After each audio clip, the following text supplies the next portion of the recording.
A service of KIBMradio.com, the Internet's home for an all old-time radio.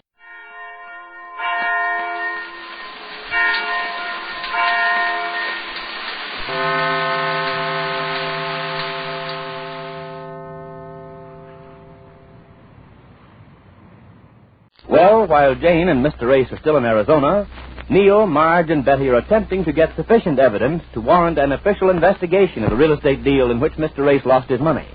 They feel sure that Tom Marsh is secretly responsible for Ace's loss, but are still unable to prove it. This episode is in two scenes, at Neal's office, and then that evening in the Ace's apartment. First, we go to Neal's office at the newspaper, where we find him greeting Cokie. Listen.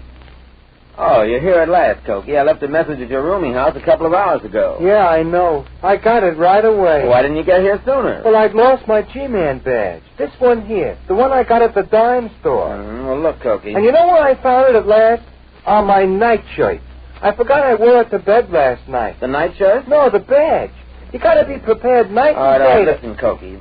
Down at this dance hall where you work, I imagine that once in a while you run into some, shady characters. Sure, all shady. I mean, it's not in the best part of town, and maybe you run into somebody down there now and then who makes a living by his wit. I don't know what you mean by that. I guess you wouldn't. What I'm trying to get at, Cokie, could you put me in touch with a good, honest crook? What do you mean? I mean a good all-around crook. Preferably somebody who knows how to open a safe. Well, maybe. There's lots of guys around there, I guess, ain't any too honest. Like one I was talking to last night. He seen my G-Man badge, and he said, "You a G-Man, I'm Napoleon." And I knew he wasn't honest then, because he had both hands in his pockets instead of one hand in here like this, and... Well, look, Cokie, I want you to check up down there and see if you can locate somebody that knows how to open a safe. Not by dynamiting it either. And then bring him to me. What for? Well, if you've got to have everything explained to you, I'll try. You know, I'm trying to prove that Marsh owns that piece of property down by the railroad, the one that Ace lost his money on. Oh, sure. I was pretty sure Marsh and Peabody had some connection. And last night, after Peabody left the office, Betty went through the files and found a letter from Peabody to Marsh, apparently about the very same piece of property that I'm trying to check up on. She did, huh? She's pretty good, ain't she? Mm-hmm. Well, from the letter, it looks like Peabody's got the deed in his possession. And the chances are that if he has, it's in a safe in his office. Now, do you see what I'm driving at? No. I want somebody to open that safe and get the deed. But, gee, that ain't honest. Honest? Say, was Marsh thinking about being honest when he got Ace into that deal and made him lose all his money? Well, now, let me think.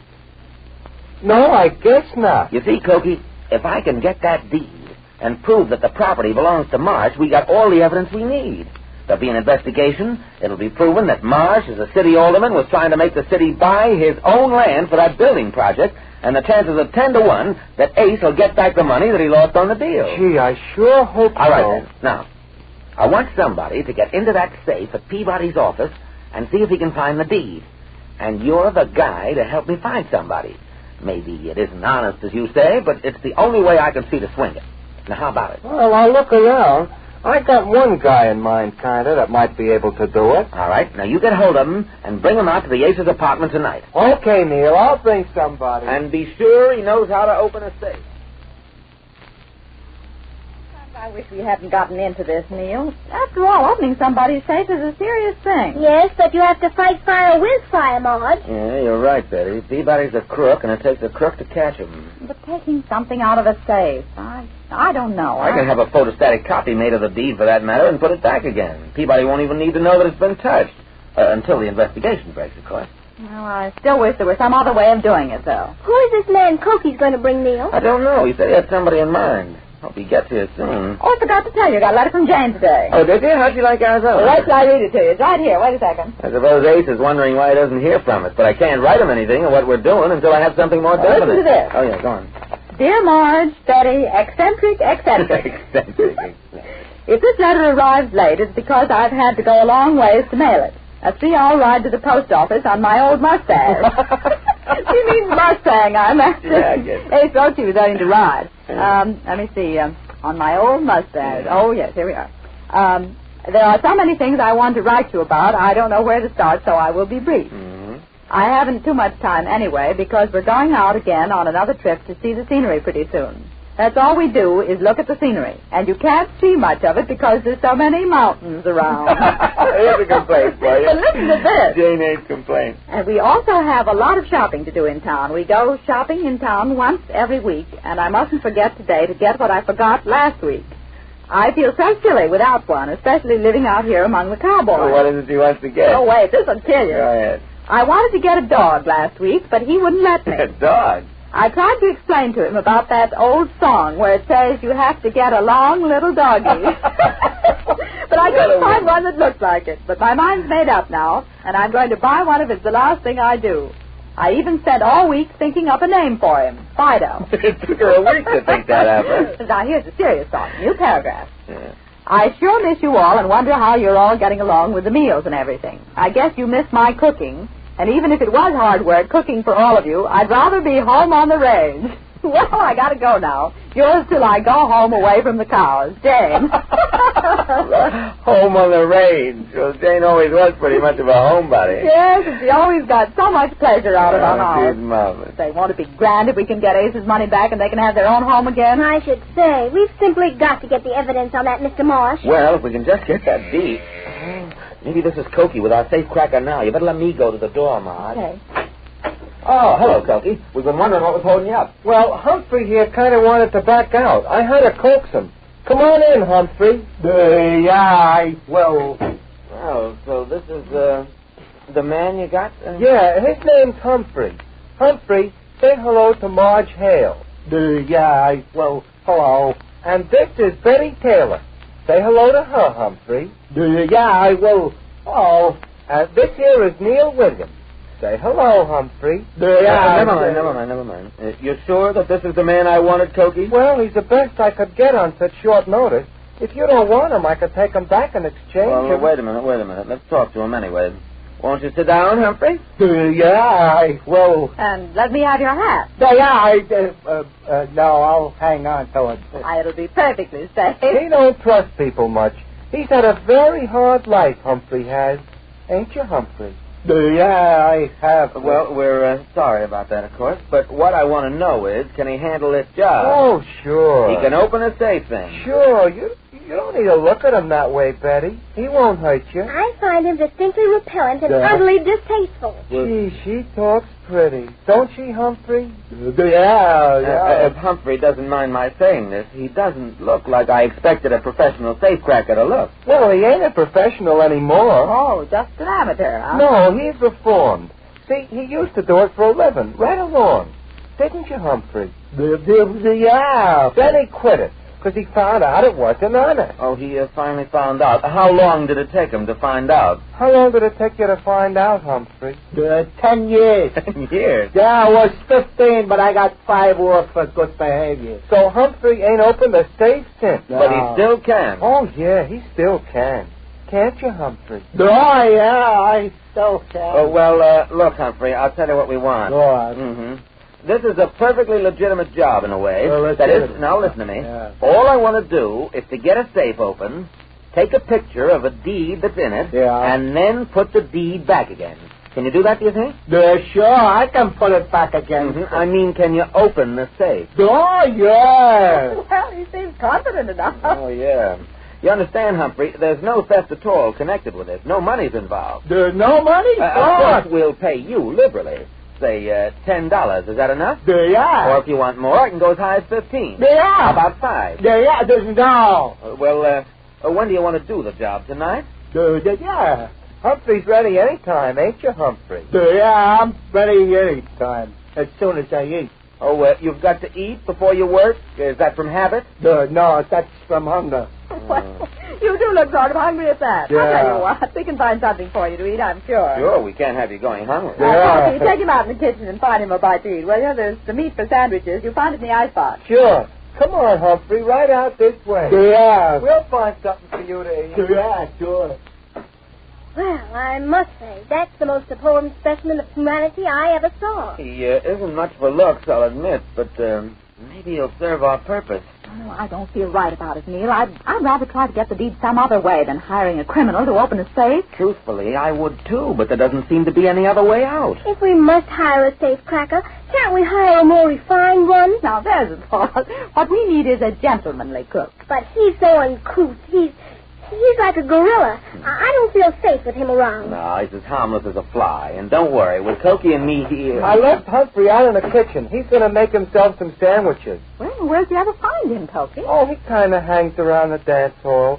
Sometimes he works as a sparring partner. At the dance hall? No, for boxers. Oh, that's probably why he's a little, shall we say, slug nutty. Yeah, he is kind of that way.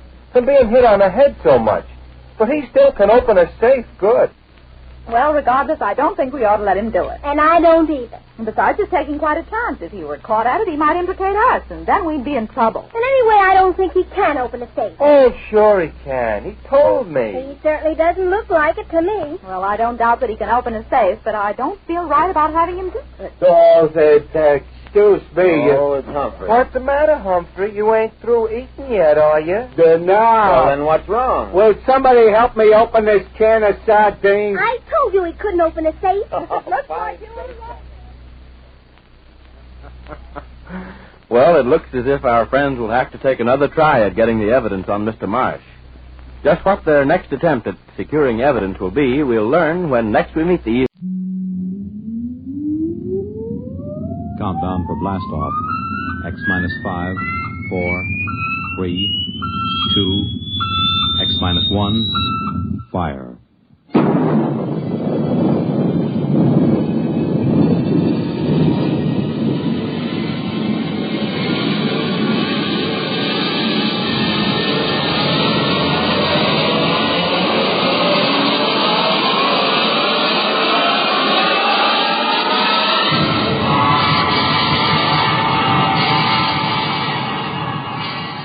From the far horizons of the unknown come tales of new dimensions in time and space. These are stories of the future, adventures in which you'll live in 1,000,000 could-be years on 1,000 maybe worlds. The National Broadcasting Company, in cooperation with Galaxy Science Fiction Magazine, presents X minus 1.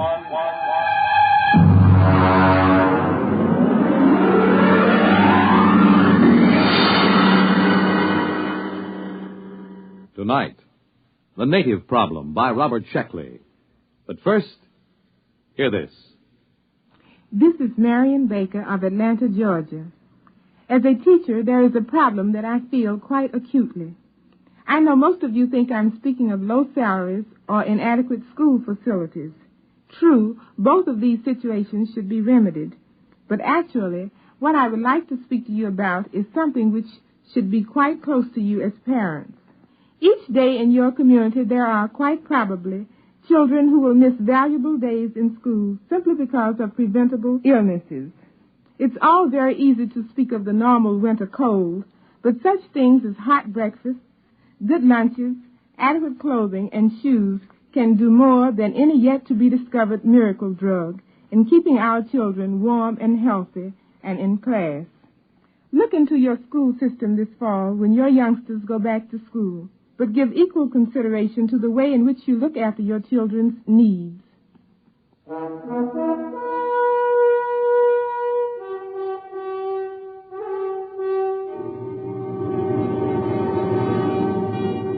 Now, X minus 1, and tonight's story, The Native Problem. To begin with, my name is Edward Danton. I've always been a misfit. Oh, that's all right. I'm not sensitive about it. In fact, I've grown rather proud of it. I just don't fit in the modern 22nd century world. There was no place in all of New York City, from Norfolk to Bangor, where I felt at home. And it was the same in every other great city complex on Earth. In school, I took such elementary subjects as group acculturation, sibling fit, values recognition, and folkways judgment. There was only one thing to do. As practically every misfit in the past century had done, I decided to migrate to deep space and find a place where I could call my soul my own. I told my best friend Al Trevor of my plan. Good night. You're really going, Ed? That's right, Al. Just as far from this solar system as I can get. But why, man? You've played 12-handed bridge with me, Al. You know what a dope I am at mass dancing. I'm a misfit. I want to get away. And it's not like in the days when the ships used the old Michelson drive. With these new GM subspatial torque converters where we can travel in a matter of months what used to take them 30 or 40 years. Well, I hate to see you go. One more thing, Al. I'm going to give you my breeding certificate. Oh, now, Ed, we couldn't let you do You and that. Myrtle want 2 children, don't you? Well, we've always wanted to have 2, but you mustn't... I won't need a breeding certificate where I'm going. As a matter of fact, I may even find it impossible to breed at all. Well, that could be rather frustrating, old man. Well, maybe after a while I'll find a girl pioneer. In the meantime, there's always sublimation. True. What substitute have you selected? Vegetable gardening. Might as well be practical, you know. Might as well. Well, old man, good luck, and thanks for that breeding certificate.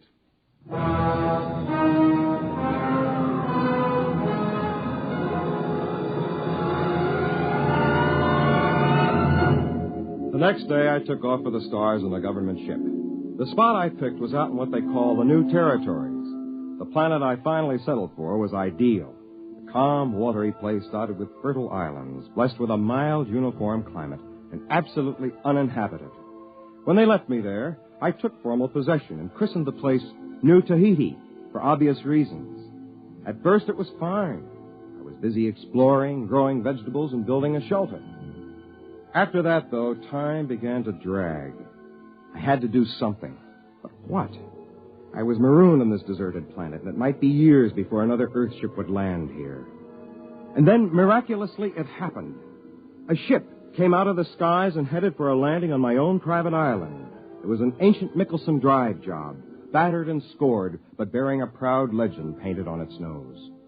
The Hutter people, it read.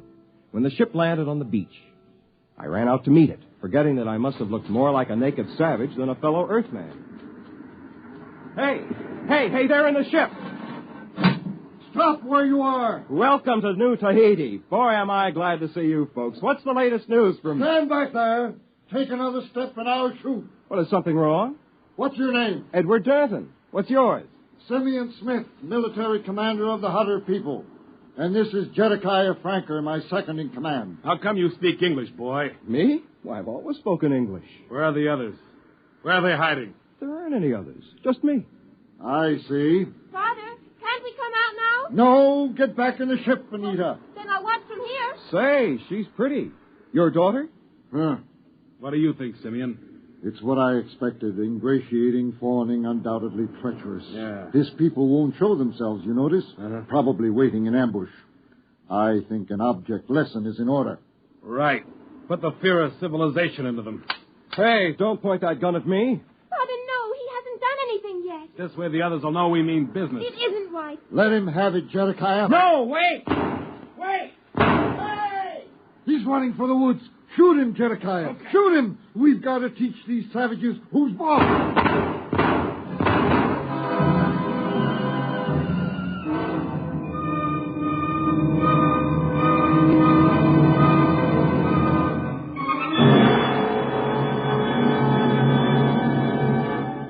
You're listening to The Native Problem, tonight's attraction on X-1.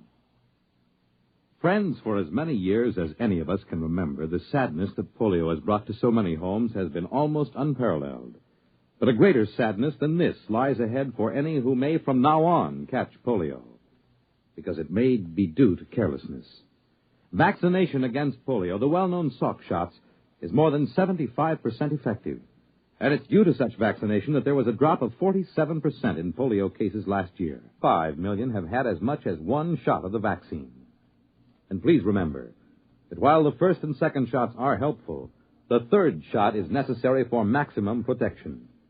Now, there's plenty of vaccine, and the doctors are anxious to cooperate.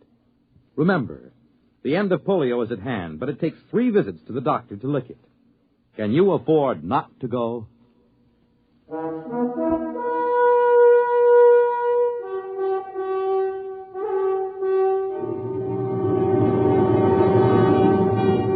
Now, back to X-1 and the native problem. I was just plain lucky to get back to the friendly cover of the forest without stopping a bullet. It was obvious these people were too jumpy just then to listen to reason and believe me when I told them that I was not a native, that I was all alone here. I decided to wait a while.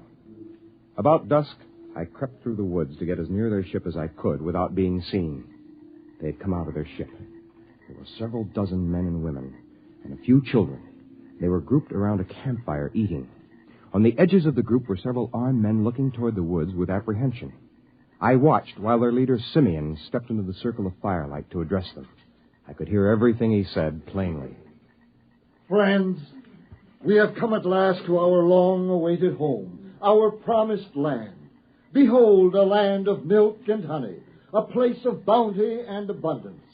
Was it not worth the long voyage, the constant peril, the endless search? Yes, it was. However, there is an aboriginal people here, naked and savage, undoubtedly cunning, ruthless and amoral, as aboriginals always are. Of these we must beware. We will live in peace with them if they will let us. No one can tell what goes on in a savage heart. Their standards are not ours. Their morals are not ours. We cannot trust them. We must be forever on guard. And if in doubt, we must shoot first. Remember, land too. This was not going to be easy. I decided not to try another approach that night.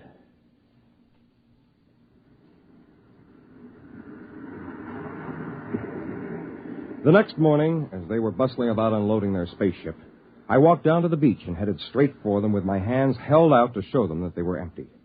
The sentry stopped me at the point of a gun, and in a minute, both Simeon and Jedekiah came running up, covering me with their weapons. I stood still, my flesh creeping in anticipation of the bullets someone might fire at me any minute. So you have come back. I'd like to explain. I am the leader of these people. I am the big chief fella. You, big fella chief, your people? There's no need to talk that way. I told you yesterday. I have no people. There's just me. I speak English. Unless you're honest with me, you're going to regret. Now, where's your tribe? I'm an Earthman.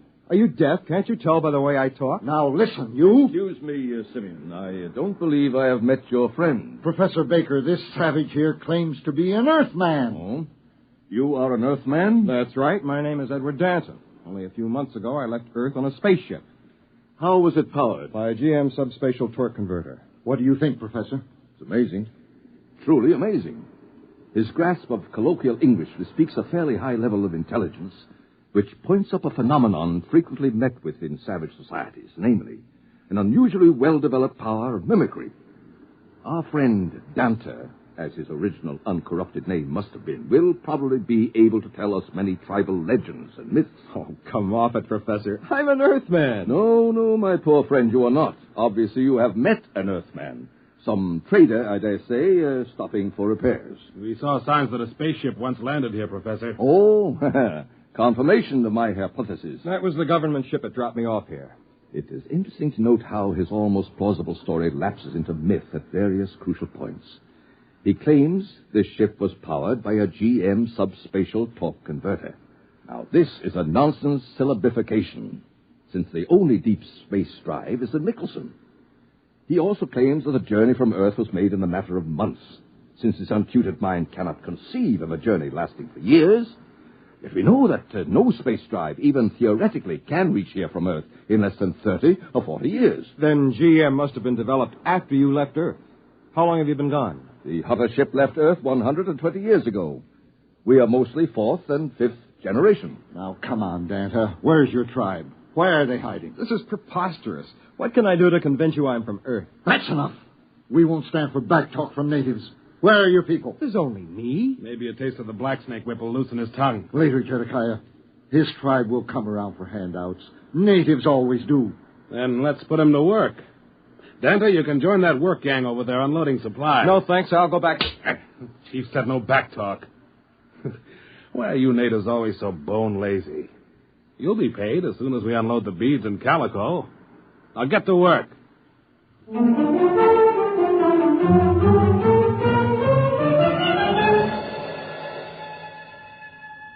What could I do? I joined the work gang and unloaded the ship. By late afternoon, we had finished. I sneaked off to sit beside a mountain spring near the ship. In a few minutes, Anita, the pretty girl I had noticed the day before, came and sat beside me.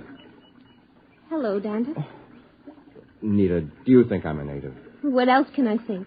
Everyone knows how fast a spaceship can travel. Times have changed since your people left Earth. By the way, they weren't in space all that time, were they? No, they originally settled on a planet called Land 2. But there was a native rebellion. We barely managed to escape. In that case, I can understand why they're so nervous about aboriginals. Oh, but don't worry, Dada. Things will be better when the council takes over. Who are they? A council of elders. They're men of goodwill who detest violence. And if you and your people are really peaceable... I haven't any people. Yes, I know. But if you and your people are really peaceable, you're sure to prosper under the rule of the elders.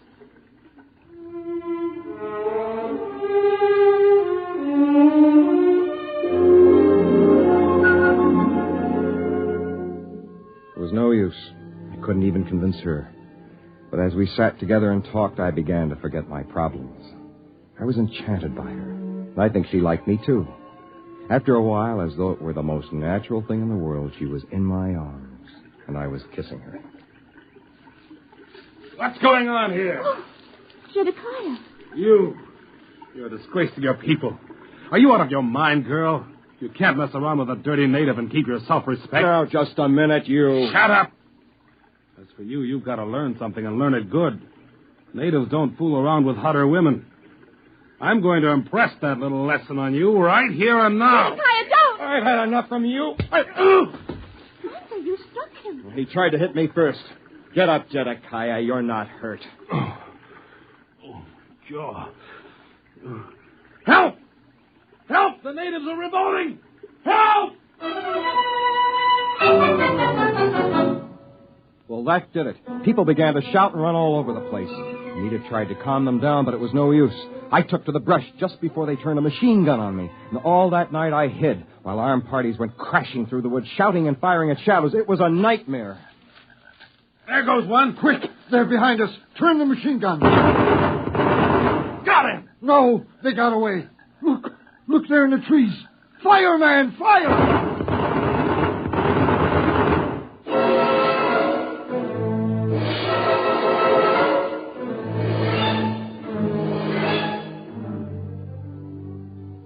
It was like that all night long.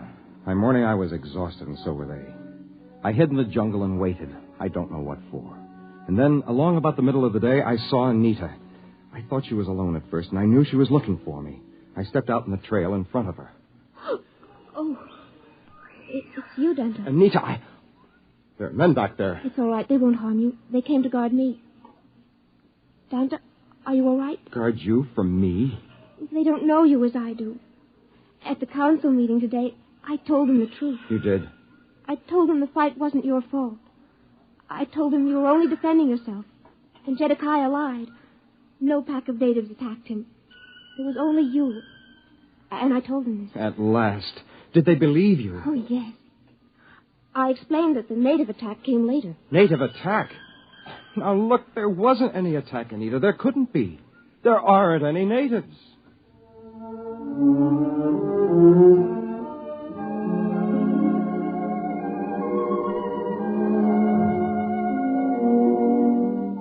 I could tell right then it was no use trying to convince anyone, even the girl I loved. It was then that I decided back to her people and waited for a time just to make them nervous.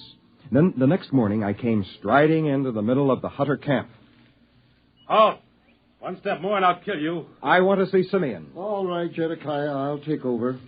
Here I am, Danta. Shall I shoot him, Simeon? No, let him speak. Go on, Danta. What is it? I have come here to bring you a declaration of war.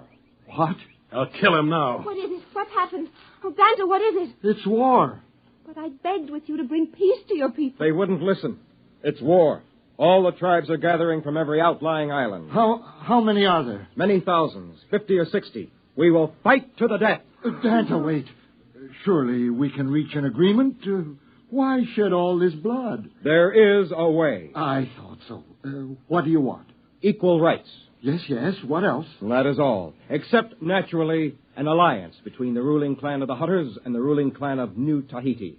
In short, a marriage. Never. We'll fight, even though we're wiped out. We can't. We wouldn't have a chance. Accept, Father. Accept before it's too late. How can I accept? Where could I find a Hutter woman who would sacrifice herself for a marriage like that? Why don't you ask me?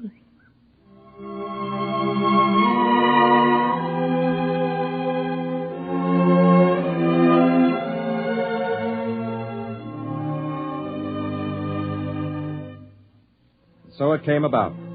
Anita and I were married and were very happy. The Hutters, too, prospered in their new land, and soon they began to build up a thriving new civilization. Anita and I and our family moved to one of the more remote islands, where we weren't so much in the thick of things. Sometimes people would come to see us, ask me to talk about my people, and I would tell them how they could not stand the white man's civilization, and how they died off, all but me. It always made them feel very guilty, and somehow I liked to watch them squirm. As I said, I've always been a misfit.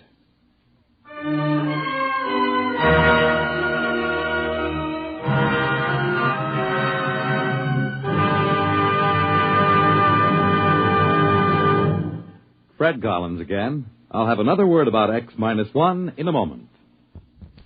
X-1, presented by the National Broadcasting Company in cooperation with Galaxy Science Fiction Magazine, which this month features Break a Leg by Jim Harmon.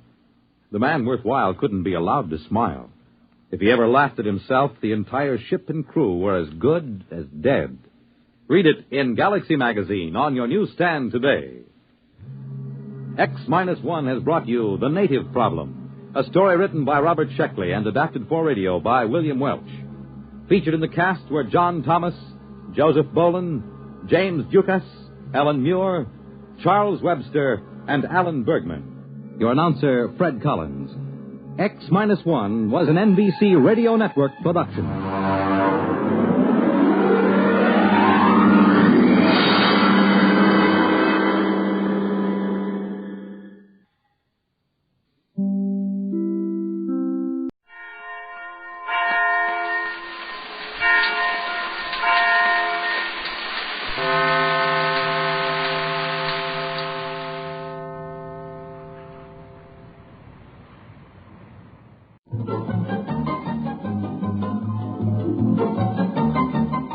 This is Nightline, your open door to people and places, and this is Walter O'Keefe.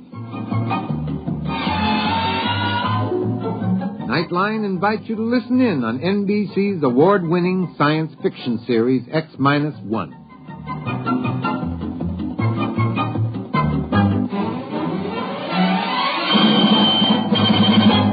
Now escape to a world of the future.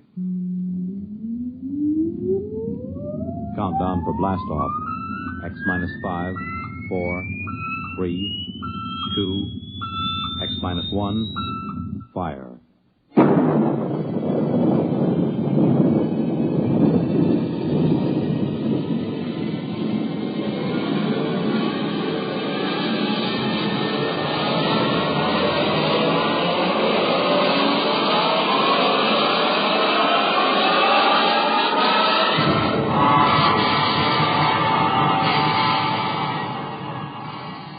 From the far horizons of the unknown come tales of new dimensions in time and space.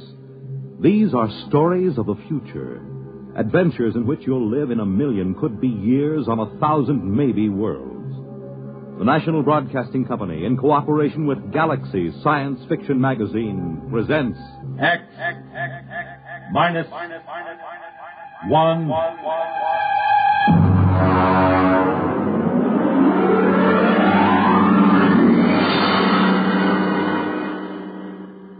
Tonight, A Wind is Rising by Finn O'Donovan. But first, hear this.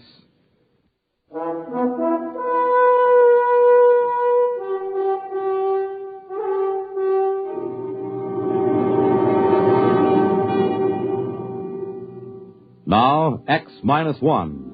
And tonight's story, A Wind is Rising.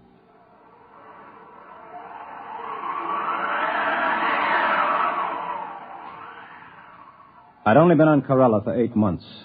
Not long for a seasoned advanced exploration man like myself, but long enough to know one thing. Before long, I was going to kill me a native Corellan. Maybe I was a little edgy. When you have to live inside a steel and concrete capsule just listening to that fantastic wind howl 24 hours a day, it begins to get you. Anyway, it started when Smanik, he was our Corellan radio man, came up to my quarters to get me. Corellans are a dirty brown and look something like big spiders with 5 hairy tentacles. Yeah? Smanik, Earthman. Well? Other Earthman, tell Smanik, tell this Earthman, come pretty quick. Okay. You got lump sugar. What for? Smanik, do something favor. Get lump sugar. No, I don't have sugar. Now beat it. Maybe you got dead meat? Smanik like dead meat? No meat. Now get your slimy shape out of here. Yeah, what's wrong? Come on down with me. Clayton, I don't think it's good to insult these Corellans. They have no feelings, you know that. They have no emotional nervous setup. Just the same, I don't think it's good. For who? For you. When you insult somebody by your own standards, you hurt yourself. Even if the object of your insult is a dead thing. Now, look, Mirishev, I'm an advanced exploration expert. You're an anthropologist.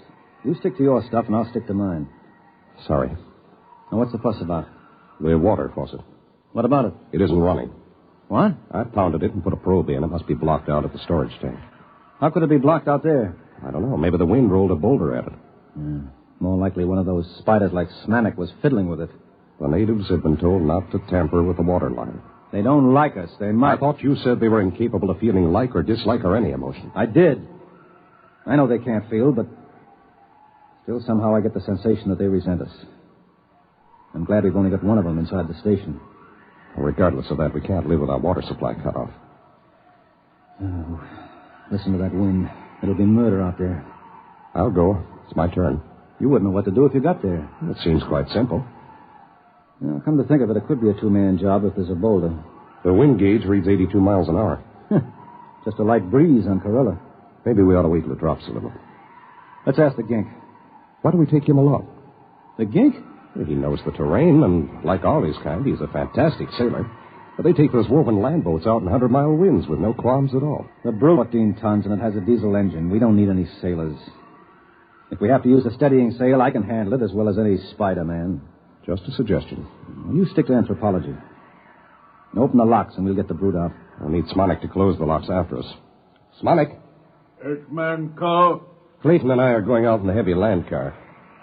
What's the weather going to be like? Wind come up along little more. Not anything to be afraid. You got sugar. Oh, here you are, Smanik. Very good sailing today. You got sail on truck. We have a steadying sail made of steel. Woven reeds. More better. A more easy time. We know all about that. Open the lock, Nerishev.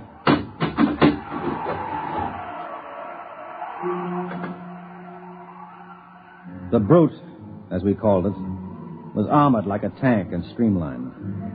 It had vision slits of shatterproof glass, and most of its 14 tons were centered near the ground. It was sealed from dust, and had 6 giant tires made of woven steel mesh. It was built to take the rocky terrain of the planet Corella and to navigate in the gale-force winds that battered the planet. I strapped myself into the cockpit, and we were ready. The wind indicator told me that the winds had risen to 94 miles an hour and rising.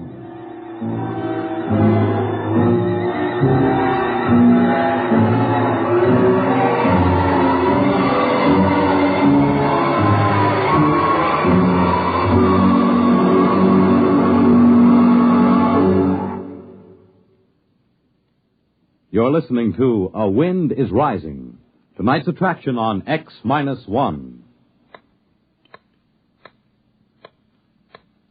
Time, nighttime. The lights dim down for the curtain in theaters on Broadway. A Hollywood star greets the first guests at her party in Beverly Hills.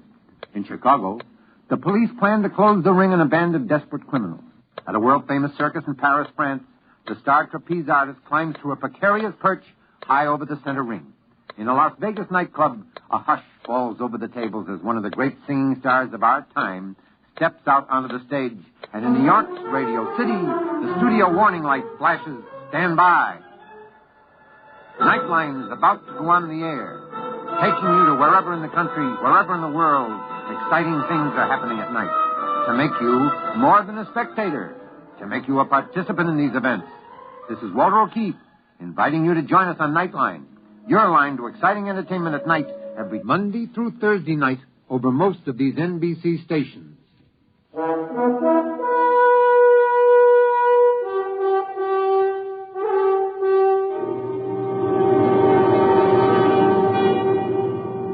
Now back to X-1 and a wind is rising. I looked out over the instrument panel. The Corella station had been set down like an overturned bowl on a rocky plain. In order to get to the water storage tank, we had to travel 6 miles. Immediately around the station were our boulder baffles, huge spikes of concrete designed to stop the boulders that the wind rolled off the mountains.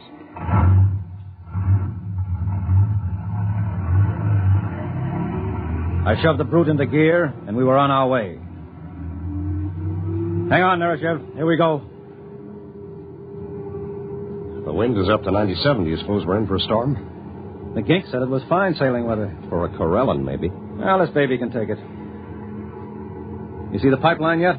The sand is pretty thick in the vision glass. There it is. About 2 points on the starboard bow. I see it now. What's our speed? 3 miles an hour. Give us a little more oxygen in here. What? Hey, there's something coming toward us. Looks like a boulder. Hard right. That was no boulder. That was one of those ginks out for a sail in his land ship. Playful, aren't they? Next one scares us like that, I'll shoot him, so help me. I don't understand how they can sail those flimsy ships on those wooden rollers. What's our wind speed now? 102 miles an hour. I think it's going to be a storm, Clay. There's no point in turning back now. We can't live without water. I'm game if you are. What's the strongest storm we've ever recorded? Well, let's see. In the 8 months we've been here, about 168 miles an hour. Well, this baby was built to navigate up to 200. We'll be all right.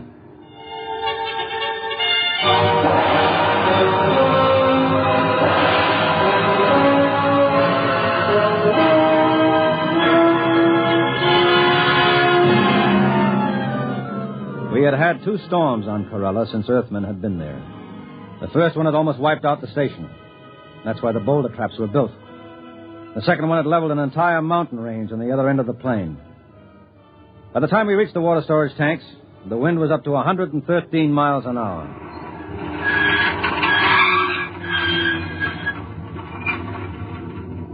Well, this is it. One of us has got to put on an air suit and repair the damage. Means blowing out the line. It's my turn. What do you know about mechanical things? I'll go out. Fasten that nylon rope to me and winch it as I go along. I'll anchor the brute in the lee of the concrete breaker. Maybe you ought to wait till the wind dies down. It isn't dying down. It's rising. We can radio Smanik at the station and get a report. You think he'll give us a straight answer? I trust him. Hello, Smanik. This is Nereshev calling Smanik. This Smanik, Earthman. How long is this wind going to keep up? Long time. Maybe even longer. More than 2 hours? Yes. Okay. Clayton is going out to fix the pipe. We'll be back in an hour if everything holds. Okay. Well, I'm ready. Lock my helmet. Can you hear me? Yes. Okay. Open the chamber. Here I go.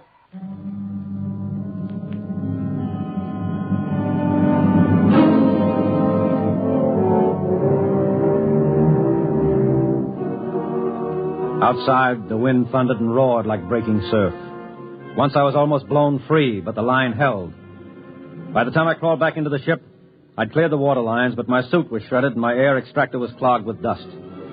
The wind was up to 145 miles an hour and still rising.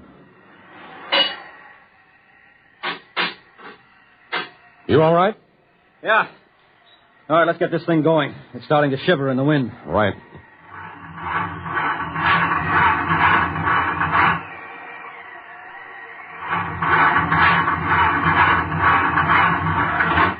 What's wrong? I can't start the engine. Here, let me try.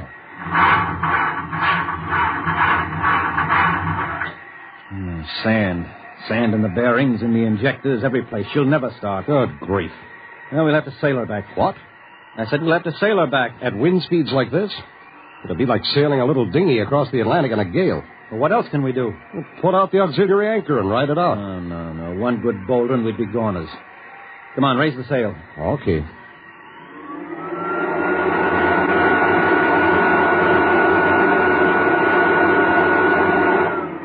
Release anchors.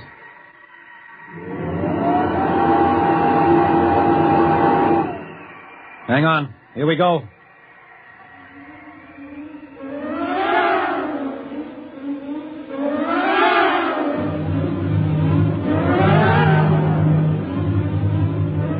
We raised the steel sail and tacked into the wind.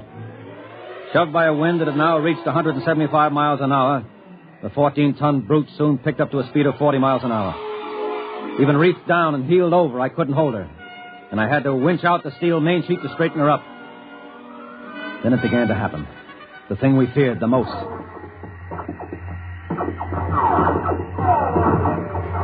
What's that? The wind is tossing rocks at us. Well, as long as we're not capsized, we'll be okay. She's heeling at 45 now. It's no problem. So rock smashed the visor. Put on your oxygen mask. Wait.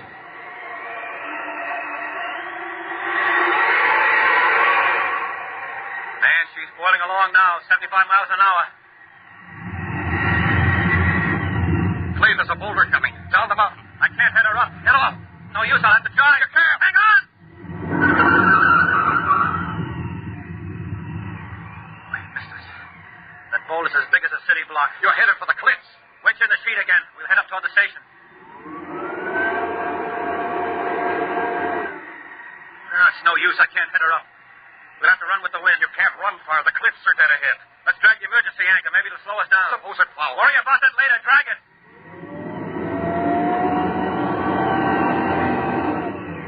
That's better. I may even be able to head her up now. Those cliffs. Holy smoke, look at that. A dozen current land ships sailing toward the station like it was a fine afternoon. They usually keep away from the station. There's no time to worry now. Wedge in the sheet. I'm going to head up higher.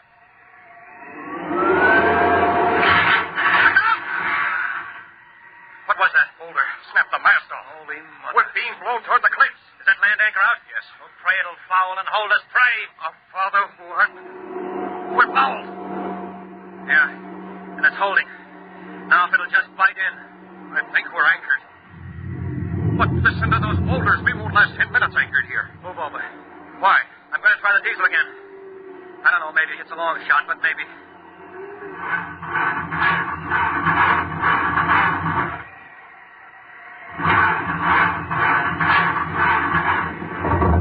It's caught. It's caught. Come on, baby. Start. Start! That's it. She's running. She's running. All right, let's go that anchor. Warm up that coffee, Smanik. We're coming in.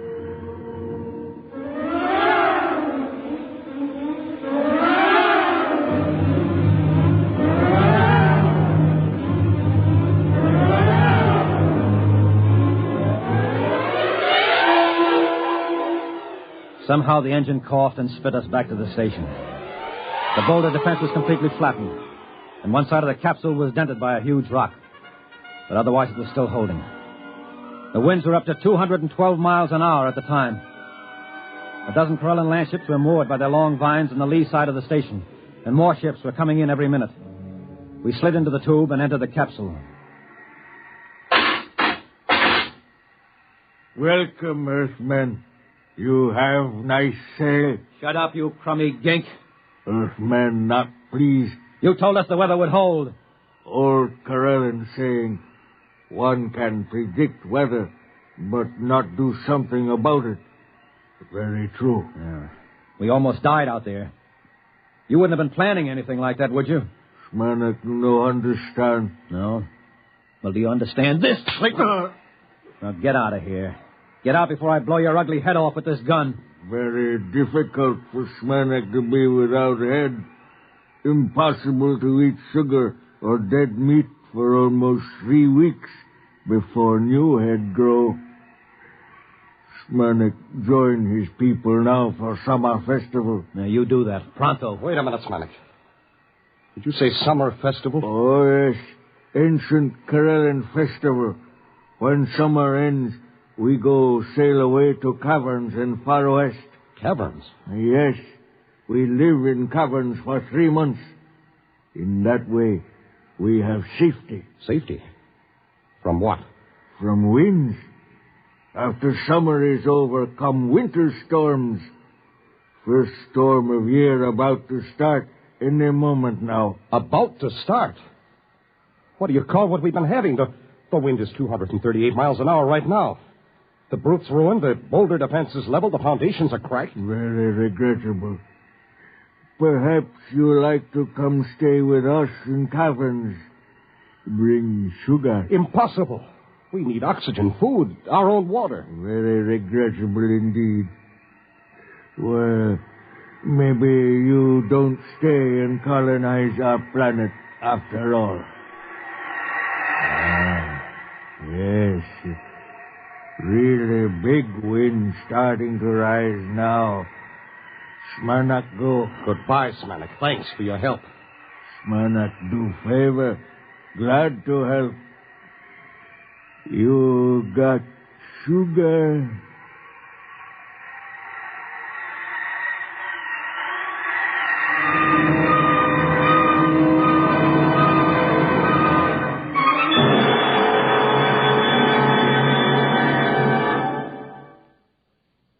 Fred Collins again, and I'll have another word for you about X-1 in a moment.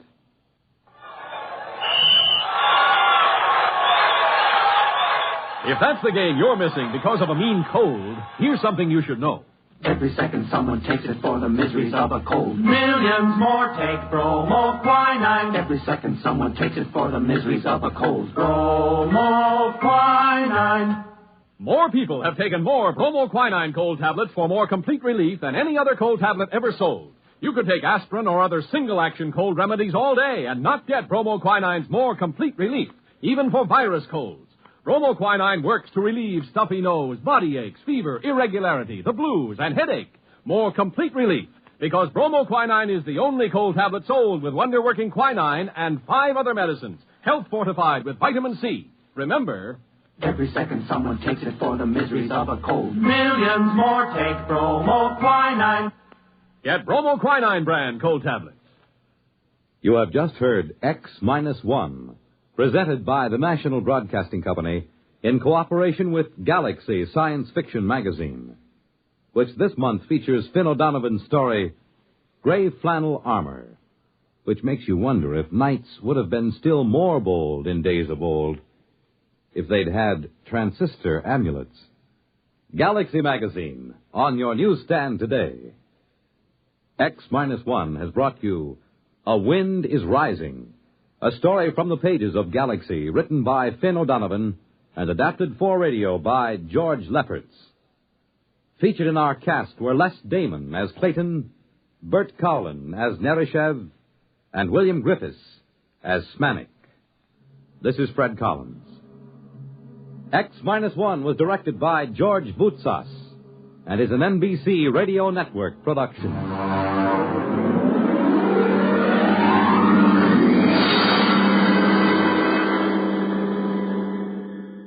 There's excitement in the air at night, and Nightline brings it to you.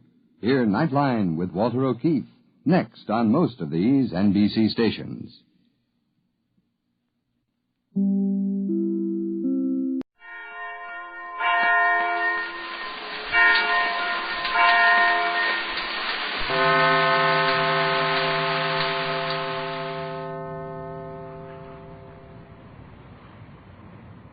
The stolen Euclidean submarine is still racing for Los Angeles. Hour after hour, the powerful explosions of compressed gas have driven the speedy boat on toward its goal. It is now noon, and a blazing summer sun is beating down on the waters of the Pacific Ocean. The submarine is very near the surface of the water, and in the control section, Captain Bradford, Mrs. Gregory, Jerry, and Joan are discussing a shadow on the water directly above them. I don't like the looks of that shadow. The shadow is harmless. Sure, but what's making the shadow? Looks to me like a good-sized plane. A plane flying not any too high. That is precisely what casts the shadow. One of the Euclidean planes? Undoubtedly. That is one of the planes from the island, and the pilot is very carefully keeping his shadow directly over us at all times. Oh, then maybe that shadow can hurt us. Now, Jerry, you've been around that magic island so long you're imagining things. Well, what's that shadow doing there, then, if it's not for our benefit? The shadow is probably kept over us for a definite reason. The pilot of the Euclidean plane knows that while we are conscious of his proximity, we are less likely to attempt communication with the shore. But we'll have to communicate with the shore in a few hours now, won't we? It is quite possible we will attempt to land without any communication to the shore. But, Joan, we've told you that it's out of the question. You simply can't land a strange submarine, particularly one carrying as many unique weapons as this one, without getting yourself thoroughly put in jail. And they'll do it, too. I think we ought to let them know we're coming. Well, I don't. We'd never get anything accomplished if the waterfront found out what was going on. We are now passing Point Loma. Point Loma? Just off San Diego? So soon, Joan? We are making good speed, Captain Bradford. We will reach Los Angeles Harbor in slightly more than 2 hours. Gee whiz. Point Loma. I wish the Coast Guard over there in San Diego knew what was going on. Boy, what they wouldn't do to that plane over us. The thought makes it seem almost worthwhile to try letting them know we're out here. Too risky, Pat. Though it would seem mighty good to know those Coast Guard boys were rolling that big plane of theirs down the ramp. I think it would be foolish. We must proceed to Los Angeles at once. Couldn't we go up on the surface, just long enough to open the observation hatch and take a look at the shoreline? Homesick, Jerry? Well, maybe I am. A little. What is homesick? Don't you feel homesick for the Magic Island, Joe? I do not know what homesick is, so I cannot tell whether I feel it or not. But I do not feel at all ill, so I presume I do not feel homesick. Gee, that's funny. She don't even know what homesick is. I'm not sure that it's very funny, Jerry. Think of not having any place you cared enough for to be homesick. Gosh, that wouldn't be so good. What is homesick? Homesickness, my dear, is the lost, lonesome feeling a person gets when he's been too long away from his home and his loved ones. Then why should I be homesick? I like very much to be here with all of you, and you have told me that my home is with you, Mother. How can I be homesick when I am going toward my home? Well, that's a good way to figure it, Joan. But I'm afraid most of us would have a little more trouble than that trying to talk ourselves out of a spell of homesickness. Well, it won't be long now. We'll soon be outside harbor at Los Angeles. And that will mean we'll soon be in great danger. I agree with you, Pat. I think it's time we made our plans. We are in danger now. Constant danger, and planning is useless until we are familiar with conditions at Los Angeles. Hey, what is it, Jerry? I just thought of something. Something important to this landing of ours? I think it is. Then let us hear it. That Euclidean plane flying around up there. He's not going to do anything to us. Maybe not, but there's something mighty mysterious about that plane. Well, in what way, Jerry? Well, how does he get by with flying along at that altitude? He can't be more than 1,000 feet above the water. You know, plenty of people can see him from land, and they can tell that it isn't no ordinary plane. Not only that, but we've passed under 2 big squadrons of Navy planes, and they couldn't help but see him. Well, you're right, Jerry. And surely anyone flying near that plane and seeing how it was made would be curious about it. I think the plane has not been seen. Boy, it must have been seen, Joan. Jerry's given you good reasons why it couldn't miss being seen. The plane is probably invisible. Invisible? Now, Joan, your voice was as loud as any other in telling us that there isn't any magic on Euclidia. And an invisible plane sounds like magic to me. Me, too. You found the magic island invisible, didn't you? Huh? Well, yes, we did. That is, it was invisible to our eyes, simply because it was surrounded with that bank of artificial fog. Exactly. And if we were on the surface, we could look up and see a large gray cloud flying steadily along over us. That Euclidean plane is hidden in a cloud? An artificial cloud generated by the plane and thrown out around it? Precisely. Every time I learn one more of the things those Euclideans can do, I wonder a little more just how we're going to come out when we really mix with them. Well, it won't be easy, Jerry. I'll say it won't. But even though the plane is invisible for all practical purposes, it does cast a shadow. Surely someone must have seen the shadow on the water. If it was seen from another plane, the pilot might think it was the shadow from his own. And a boat would not notice it unless the shadow passed directly over the boat. We know the shadow has not done that, for we have not passed directly under a boat.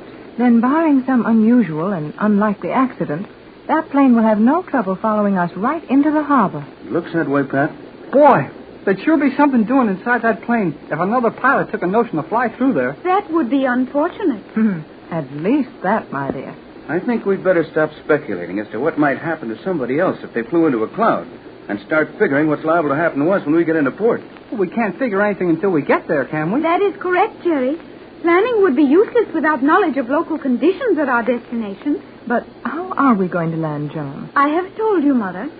We will use individual airlocks and leave the submarine anchored at the 10-fathom level.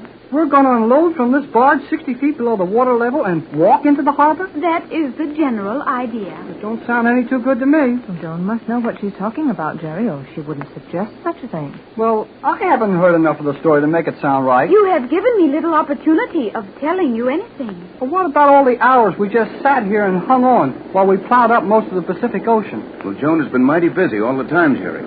Don't forget that she's the only one who really understands this submarine. And we've been depending on her for all our navigation. Oh, I know that. But she means I talk too much. Do you not? Well, maybe I do. Don't feel badly about it, Jerry. We all talk too much at times.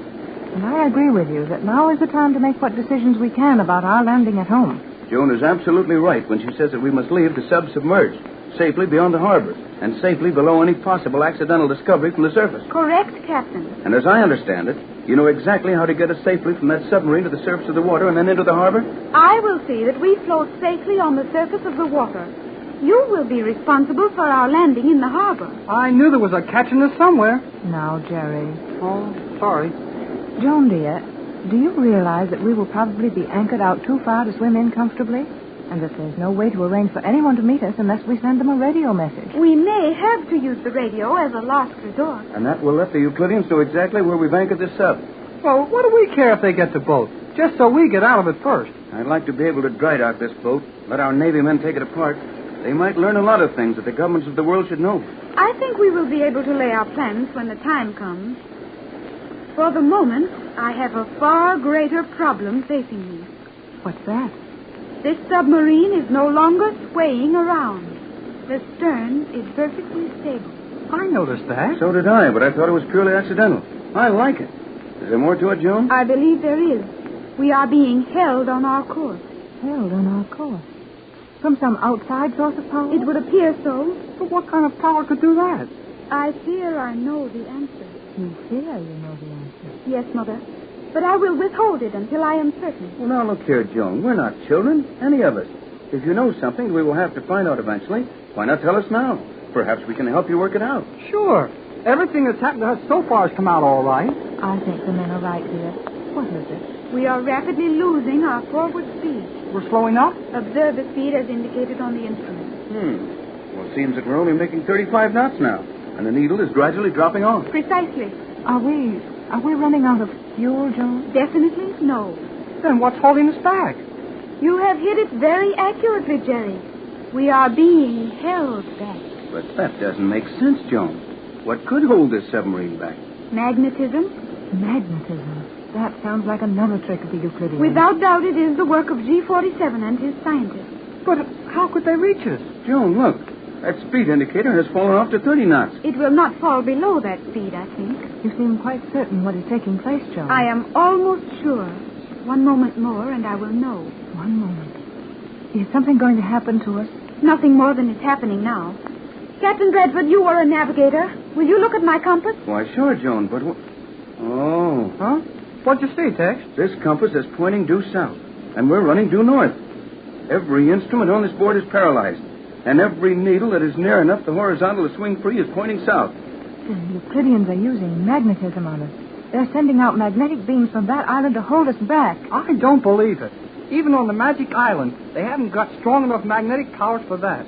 Oh, maybe they could pull the compass around, but they sure couldn't hold the submarine back. Correct, Jerry. It is not being done from the island, but it is the work of the Euclideans. From that Euclidean plane flying over us? No, Pat. Wait a minute. I think I've got it. There's the Euclidean submarine right behind us. Oh, no, Ted. Yes, Mother. Oh, but how? You must be wrong, Joan. You said this was the fastest sub on the island. It is, but do not forget that we lay at the bottom of the ocean, practically motionless for hours. You're right. And every time we had to dive to get away from those bombs, every time we had to submerge to keep out of trouble, there was a sub gaining on us all the time. Gee, one of those Euclideans plowing along our course, just waiting for a chance to catch up with us. But how could they have been so sure of our course? That is one occasion where the very perfection of Euclidean machinery has betrayed us. Any Euclidean submarine commander would know that we would be navigating with the automatic devices, and that our course would be the regular Euclidean course to Los Angeles. He could not fail to follow us. And now, there's one of those submarines practically on top of us. He must be pretty close, isn't he, Joan? Within a mile, or his magnets would not hold us back. Well, what are our chances? To outrun that submarine, we have no chance.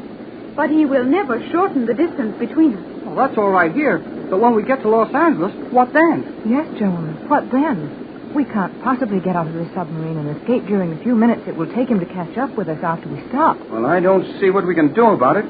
It's up to you, Joan. I see no more chance of escaping that submarine than you do. That is, if we attempt to stop at Los Angeles. Attempt to stop? Joan, we must stop there. Then that other Euclidean submarine will stop with us. And what will happen then, I am afraid to say.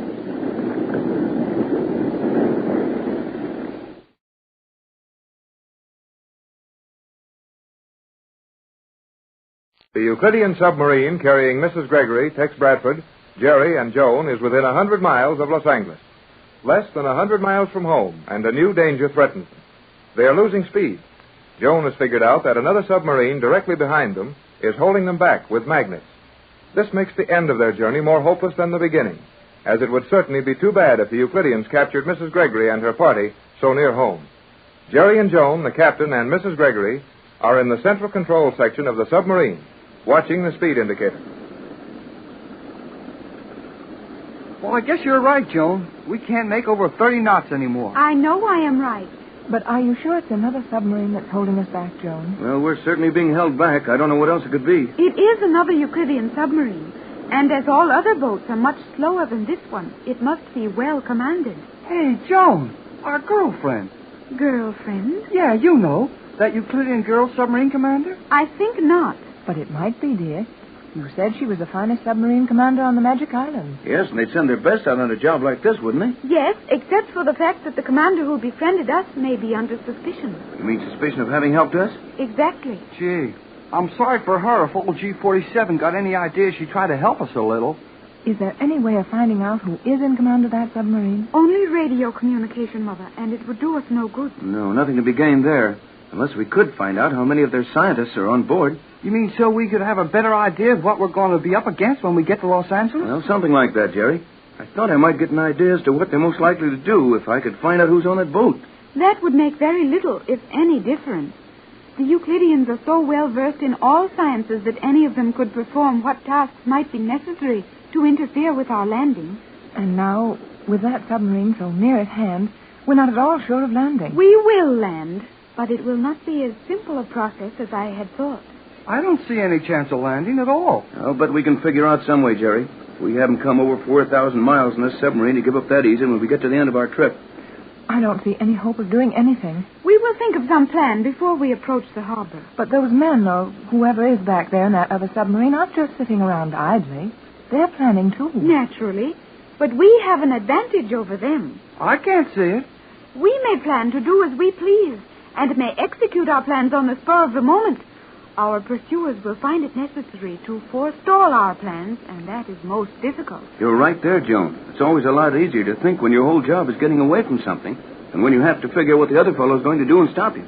But if that submarine behind us can follow us right into the harbor by simply hanging onto us with magnets, we haven't even room for a plan. You must not be too sure of that, Mother. Isn't there some way we can lose that guy back there? Not as long as his current holds out. I have one possible way to halt the progress of that boat.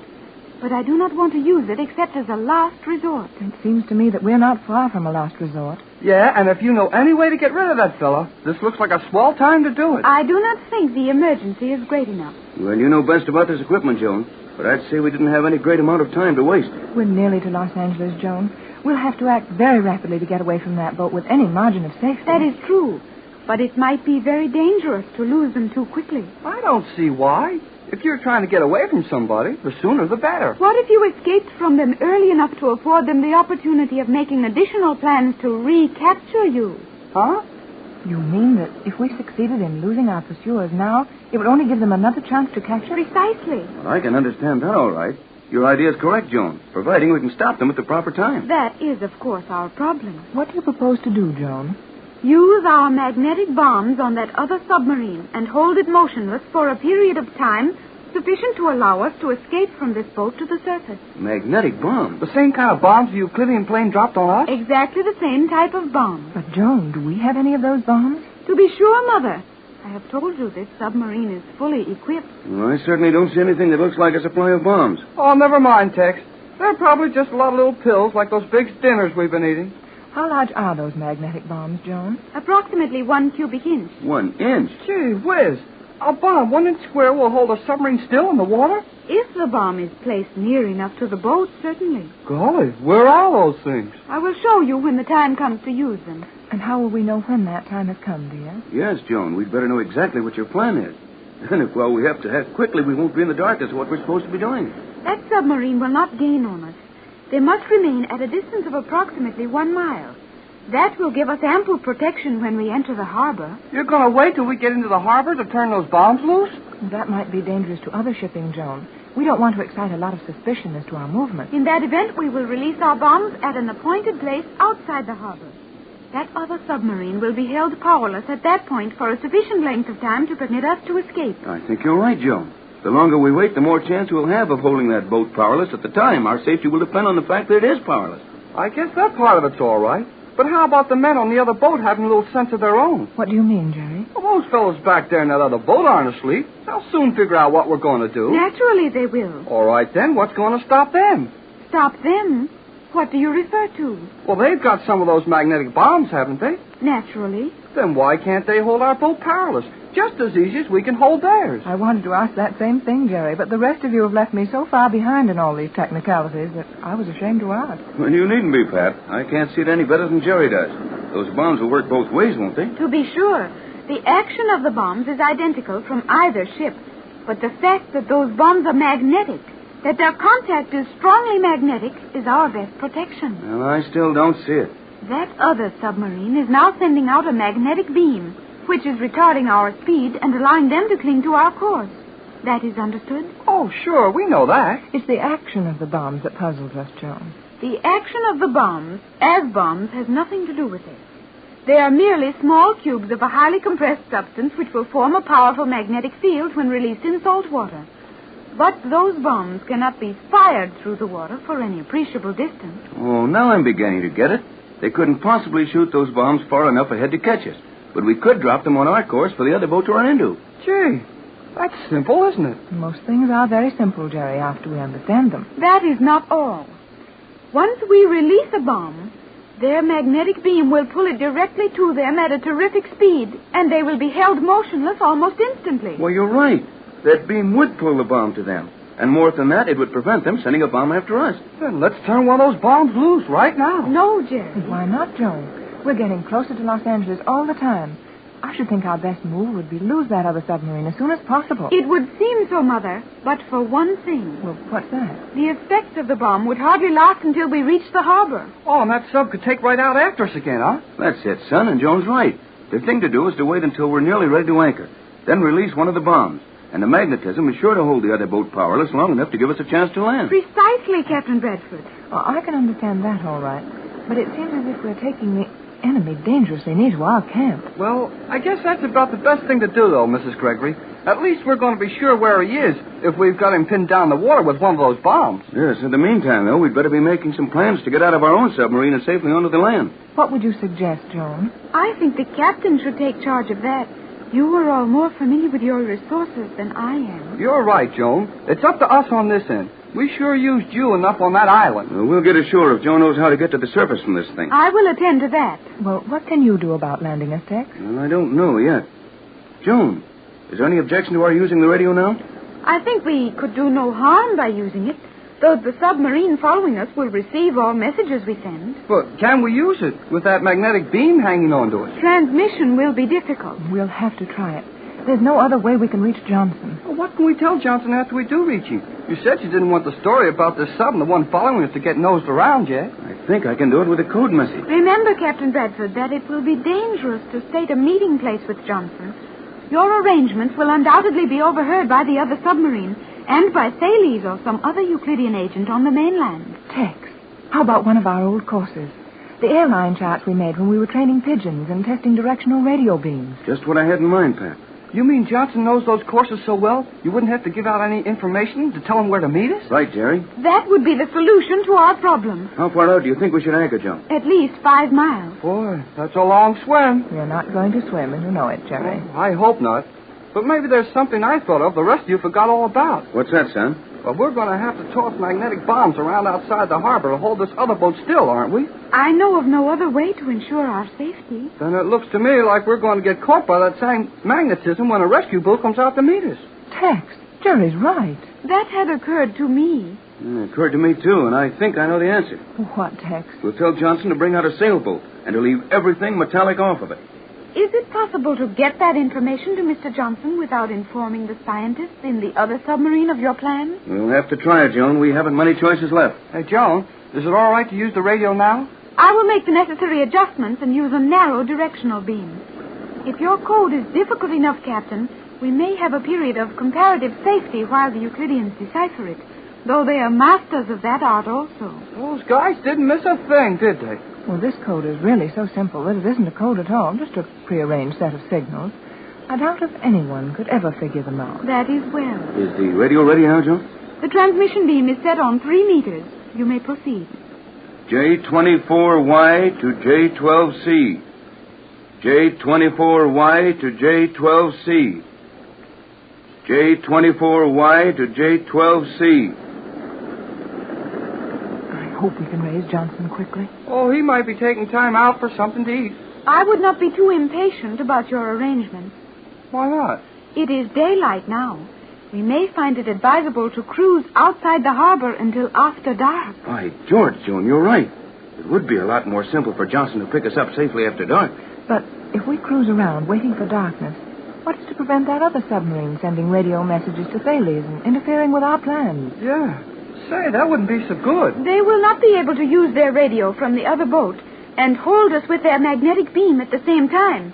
It is possible for them to receive, but not to transmit messages. Good. We'll get out of this yet. J24Y to J12C. J24Y to J12C. Say, Joan, were we discussing our plans with this microphone open? No, Captain. I have kept it closed except for your actual signals to Johnson. You sure think of everything, Joan. Now, everybody keep quiet, and I'll settle down to a long station of trying to raise Johnson. J24Y to J12C. J24Y to J12C. J24Y.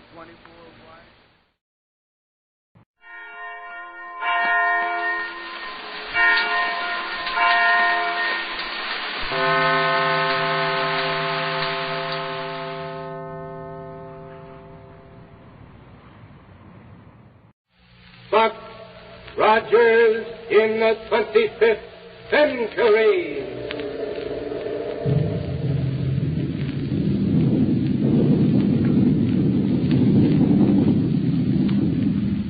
Buck Rogers is back on the air. Buck and Wilma and all their fascinating friends and mysterious enemies in the super-scientific 25th century. This program is brought to you by the makers of Popsicle, Fudgicle, and Creamsicle, those delicious frozen confections on a stick. Now I have a swell surprise for you. The famous winner of the Typical American Boy contest has now become Popsicle Pete. And here's a message from him. Hello, everybody. I sure am glad to meet you. And boy, am I glad I was picked to be the Typical American Boy. Because now I'm Popsicle Pete. I always wanted to be on the radio, and now I have a chance to tell you about some wonderful presents you can get free. Gee, you ought to see them. Hundreds of them. You get them just for saving bags from nifty Popsicle, Fudgicle, and Creamsicle. Some gifts, even better than Christmas. You can get a wristwatch, a movie camera, table tennis, a wallet, a doll. Gee, lots of gifts. Just save the bags from Popsicle, Creamsicle, and Fudgicle on a handy stick. Boy, do they taste good. Wholesome, too, and nourishing. Made fresh every day of the finest ingredients. The biggest 5 cents worth anywhere. And say, kids, get the free illustrated Popsicle gift list at your ice cream store. A free coupon comes with it, worth 10 bags. And now for Buck Rogers and his thrilling adventures 500 years in the future. As you probably know, Buck was born right here in our own times, in this 20th century. And the story of how he got started on his amazing adventures so far in the future is mighty interesting. But instead of telling you about it, let's turn the dial that'll project us ahead in time and find out all about it that way. Now, the capital of 25th century America is Niagara. And there it is that Dr. Hewer, the great scientist, has his marvelous laboratory. In one room of it, he's working on a strange-looking device that sends a peculiar greenish light down onto a human figure lying on a table before him. Shall we join him there? Okay, then, here we go, 500 years into the future.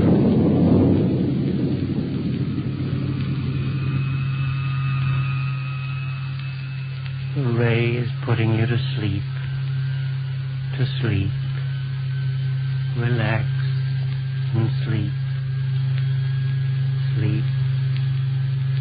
Sleep. Good. The ray's had its effect. Now I can go ahead. Yes, come in. Oh, hello, Wilma. Hello, Dr. Hewer. Hi, why don't you have more light in here?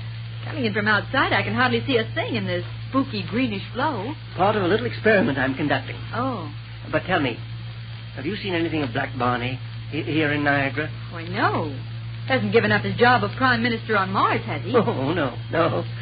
But one of his Martian rocket ship factories has worked out a new control device for me. I rather hoped he'd get here with it today. Oh. Meantime, I've made ready for a final test of this little invention here. Like to stay and see it? I'd love to, Doctor, and you know it, but I just dropped in to find out if you'd seen any sign. Oh. What's the matter? Doctor, what's happened to him? Eh? Is he all right? Doctor! I see. What's happened to him? Why is he lying here on the table? Don't worry, Wilma. Don't worry. Doctor, what are you... He has offered to be the subject of my test. That's all. But then, why is he... simply lying here, comfortably asleep, under the influence of my electro-hypnotic ray. Oh, I was afraid something had happened to him. Not a thing. Surely you don't think for a minute that I'd do anything No, of course not. But the electro-hypnotic ray... Are you sure this experiment won't hurt him in any way? Oh, absolutely sure. Well, you can't blame me for being a little shocked for a minute. But what's that thing up near his head that looks like a miniature power plant with a loudspeaker on top of it? That, Wilma, is my latest scientific achievement. My newly perfected electro-hypno-mentalophone. Your what? Well, you remember the mentaloscope, don't you? Oh, sure. When you put a person under the mentaloscope, all his memories showed up on a sort of moving picture screen. That's right. And this is an adaptation of it. Oh. With this, the electro-hypno-mentalophone, the memories of the subject will come to us verbally, through the loudspeaker here. Provided, of course, that my calculations have been correct. Sort of read a person's mind aloud, you mean? Yes, that's it exactly. Where do you ever get ideas for things like this, Dr. Hewer? Surely people don't just barge in and ask you to work them out. Hardly. The scientific research and experimentation that led up to the development of this machine was started way back in the 20th century. Why, I always thought that the people back in the 20th century weren't much better than savages in what they knew about scientific things. Oh, not at all, Wilma. Oh, we owe a great deal to the scientists of those days. Were it not for the groundwork laid by men like Einstein, Fitzgerald, Compton, Millikan, and the rest, we'd be without a great many of the things we have today. They never really got anywhere with rocket ship development or anything like that, though, did they? Well, successful rocket flight depends on two things that have been brought into existence only recently. One of them must be a neutron. Yes, a neutron. The material that defies gravity and makes it possible to lift a big spaceship off the Earth and away from its terrific gravitational pull without too much waste of power. And what's the other? Impervium. The only metal capable of withstanding the high temperature of rocket blasts for any length of time. Oh. But now, let's go ahead with this experiment. Yes, let's. And you can tell me how this apparatus works as we go along, and just what it does to them. Well, there's not very much to tell you about the apparatus itself, Wilma, except that here, in this little pad under his head, is an extremely sensitive and high-frequency response piezoelectric oscillator of quite complicated design.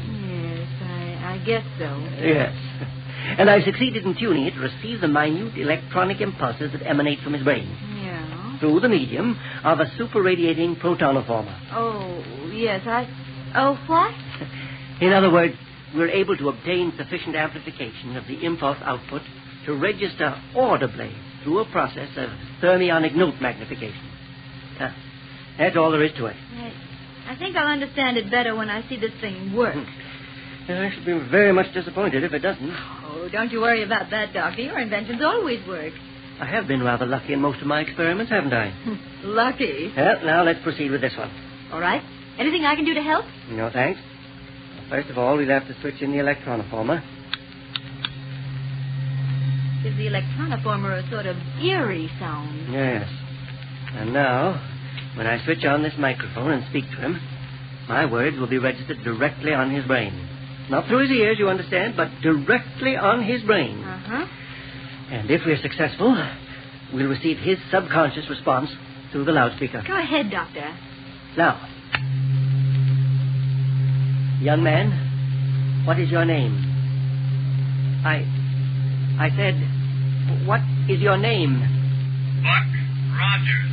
Wilma, it works. But, Doctor... My invention's a success. Doctor, what happened? It works even better than I thought it would. He didn't move his lips, though. And how could we hear him talk if he didn't move his lips? It read his mind aloud, Wilma. It read his mind aloud. Sounded right like his real voice, though. Well, of course. Because he thinks of speech in the same manner that he utters it. Great day, it doesn't seem possible. Ask him some more questions. Yes, by all means. Listen.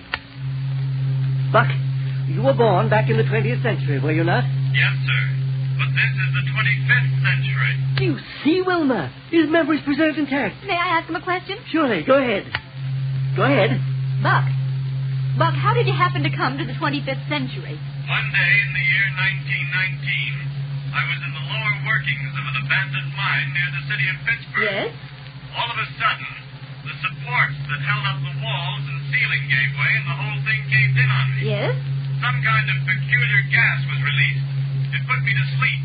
It kept me in a state of suspended animation for 500 years. Then the ground shifted and let in fresh air, and I woke up. Well, how did you know you were in suspended animation for 500 years? Instead of the year 1919, it was the year 24-something. To be exact, it was 24... How did you know what year it was? I was told about it by Lieutenant Wilma Deering, a beautiful girl soldier I met when I first did it. Oh, then you knew Wilma Deering. Oh, I certainly do. She's the finest and bravest girl who ever lived. Why, Wilma... Buck Rogers? Yes? Did you find anything new and different when you first came into the 25th century? Oh, a great deal, thanks to Dr. Hewer. Dr. Hewer? The greatest scientist who ever lived. What's that? Nowhere in the universe is there a scientist who's done so much good for humanity or done anything that can even begin to compare with. Wait a minute, Buck. Yes? Just forget Dr. Hewer and go on with what you were saying. But he's the man who invented the first rocket ship that took us to the moon. And it was that trip that proved the practicability of interplanetary flight. Practicability of interplanetary flight? Nothing wrong with this machine, Doctor. Where else have you gone by rocket ship, Buck? First to Mars, where we helped King Inaldo put down an invasion by the Martian Tiger Men. Yes? Then to Saturn and the Saturnian moons, Venus, Jupiter, and even far-off Pluto.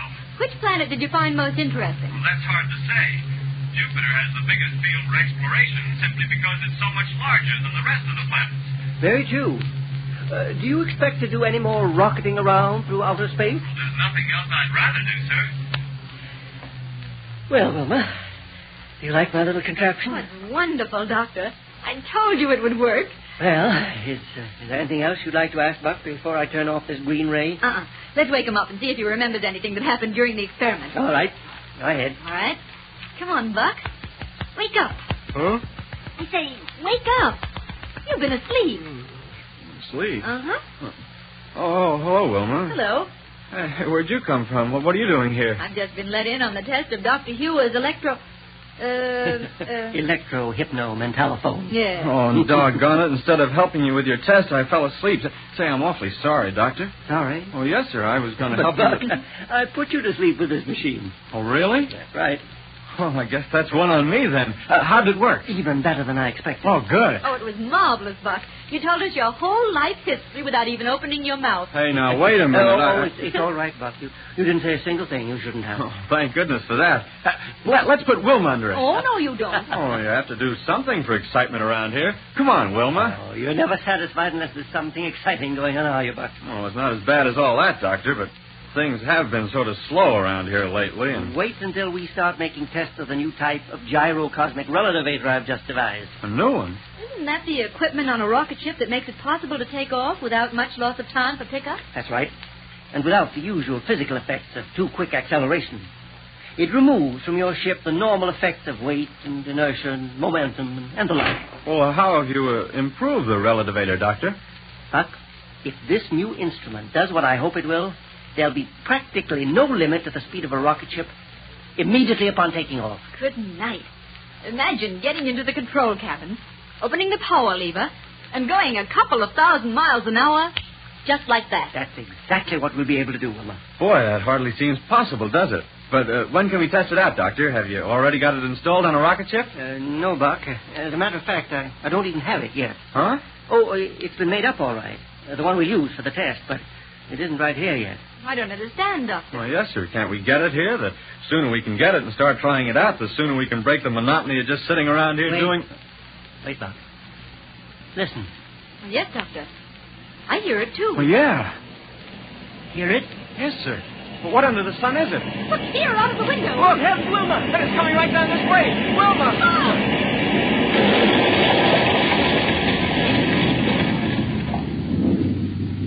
Say, Buck's wish for excitement certainly came true in a hurry. Great day. I wonder what that was. And I certainly hope he and Wilma and Dr. Hewer are all right. What do you say, Pete? Well, I know what would make me feel all right. A great big frozen fudgicle. Jiminy, can you imagine anything better than that fresh, creamy chocolate fudge frozen ice cold on a stick? Fellas and girls, what's the best, purest, biggest nickel's worth you can get? Right, a fudgicle. Delicious and full of healthful energy. Made only from pure milk products. Swell to eat and easy to digest. And don't forget to save the bags for those wonderful free prizes. Exciting gifts like cameras, dolls, sweatshirts, gorgeous jewelry, and lots of other things. Now listen, kids. Be sure to get your free popsicle gift list at your ice cream store. Don't take no for an answer.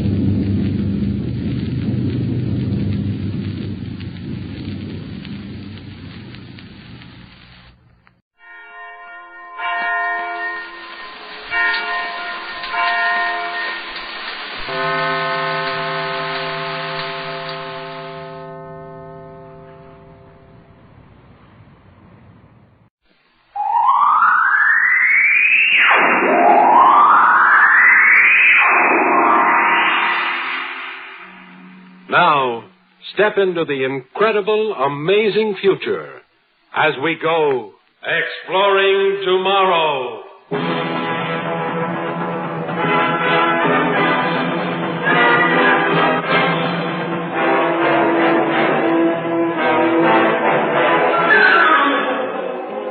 And now, here is your guide to these adventures of the mind, John Campbell, Jr.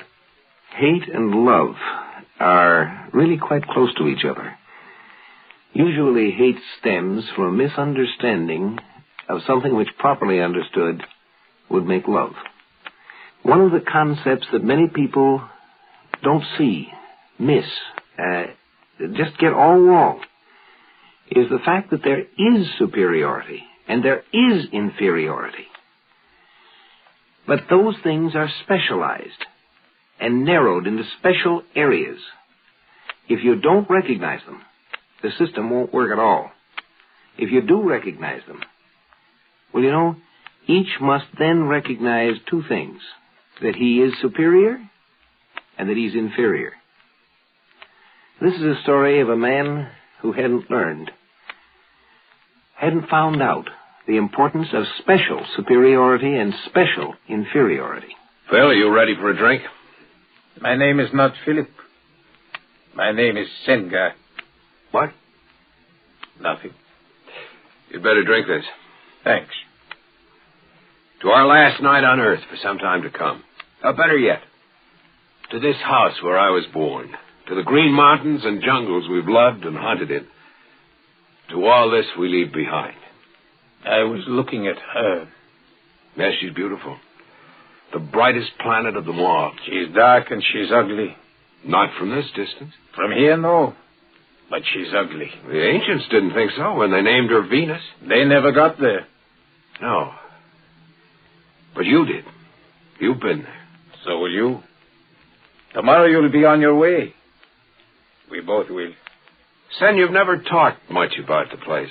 I told you it's hot. Very hot. Animals? A great many. But I saw only a few. You mostly only hear them. Once I wanted to go hunting. Your father said no. He couldn't forget I was Indian. You and I have hunted here, so don't talk rot. Your father never approved. All right, he picked me up in the mountains here when I was 4 years old. He brought me to this house. Now I am 32 with 28 years of education and civilization behind me, but I am still Indian. All right, Guido. Tell me I have a complex. No. But ever since you came back from Venus, you've had a chip on your shoulder. Now, come on, fella. You and I grew up like brothers. There's no difference between us. Isn't there? And you're a first-rate space pilot, as good as my father was. As good as you, too? Just as good. After all, you brought the ship back to Earth alone. Oh, almost alone, anyway. You had my father's body with you. He was a great man, Sen. The greatest space explorer of this age. Yes, he was a great man. At least it was you who shared his last minutes. You he chose to go with him on that trip. He thought quite a lot of you. It was not a matter of choice that he took me along. What do you mean by that? Nothing. I've said more than I intended. I have a right to know, Phil. Yes. When we get there, let's call it a night. We blast off at dawn. We need sleep.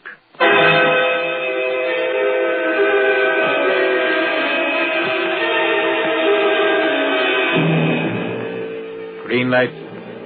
Blast off.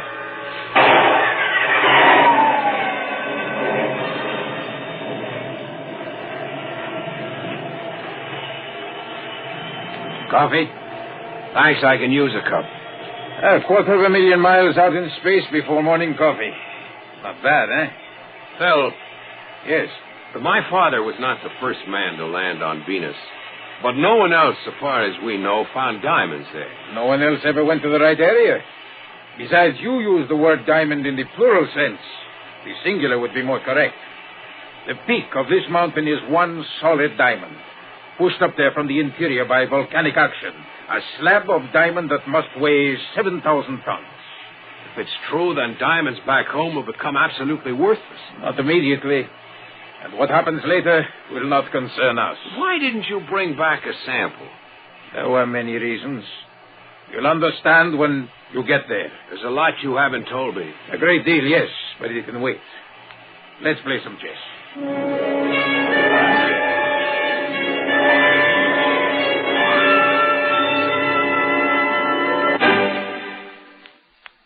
Exploring Tomorrow continues in just a moment.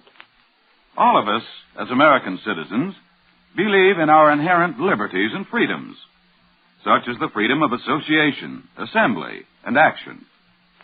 But if you will read the First Amendment to the Constitution, you will notice that it is worded, Congress shall make no law abridging the right of the people peaceably to assemble. Whatever the association, assembly, or action, it must be accomplished peaceably.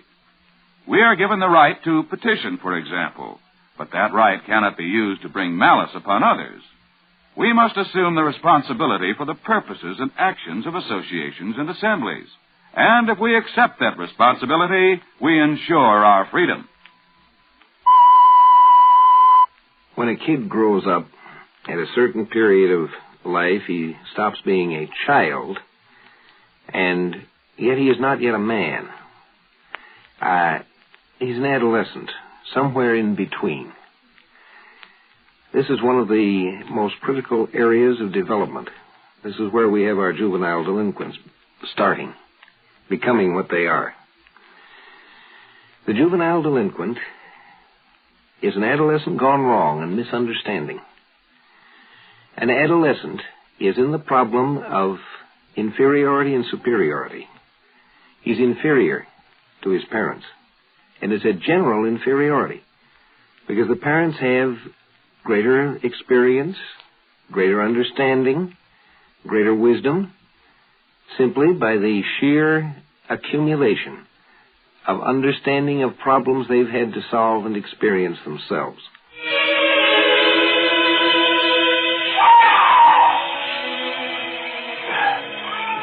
We have to walk about a quarter of a mile through the jungle. Then we start to climb. What's the matter? Maybe hallucination. You saw something? No, someone. Oh? A man, half naked, a savage. You saw him, too. Yes, I glimpsed him. There are people here. That's right. You told the newspapers you saw no sign of people. I didn't feel like telling the newspapers all I saw any more than your father did after his first trip here. Oh, yes, Guido. He knew about these people. He never told anyone. They're human, like us. Descendants from a group of people who came here from Earth millions of years ago. People more advanced in science than we are today. Only through the years they lost their knowledge, reverted to the jungle. At least, that was your father's theory. Are they hostile? I'm not sure. They've seen the ship before, of course. Yes, they've seen it before. They know we come out of space. It's fantastic. Descendants of Earth people. It's as fantastic as your Diamond Mountain. The Diamond Mountain is very real. Come. We have a long walk.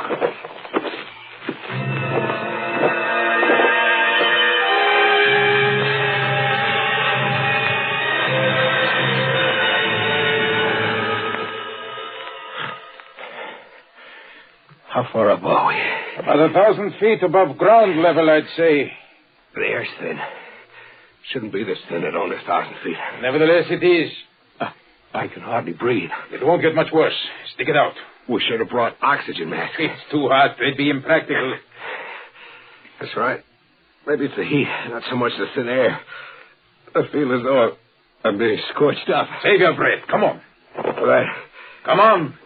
Oh, we still got to climb. That's right. I feel like I can't go much further. Try. I can't. Oh.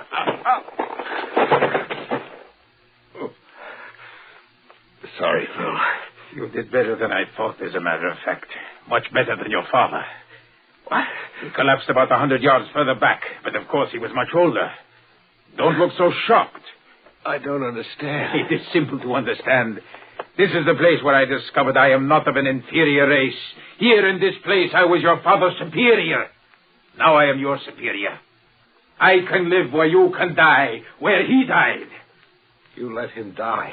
No, I didn't want him to die. I wanted to enjoy my sense of superiority. I carried him back, but it was too late. He was too weakened.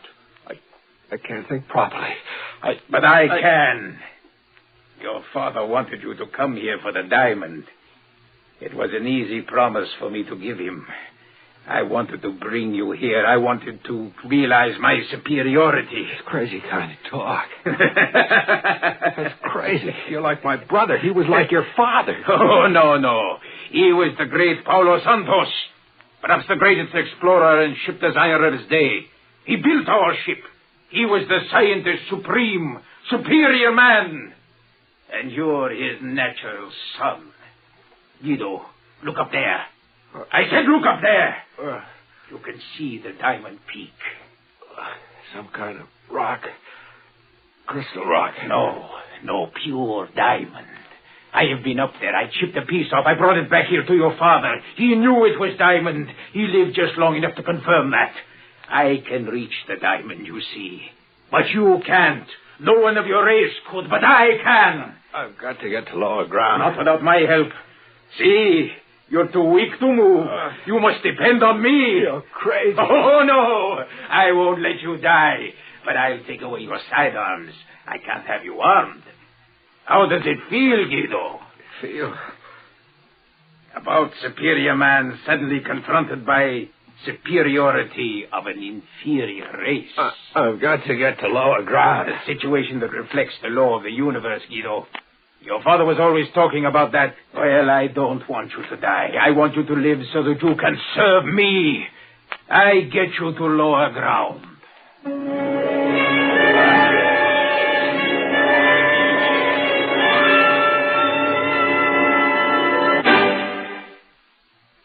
You know, hate has a very real place in life. We need it. Man is unique among the living things on this planet in that he does have hate. Man hated the wolf. He hated the cave bear. He eliminated those species that were just not tolerable.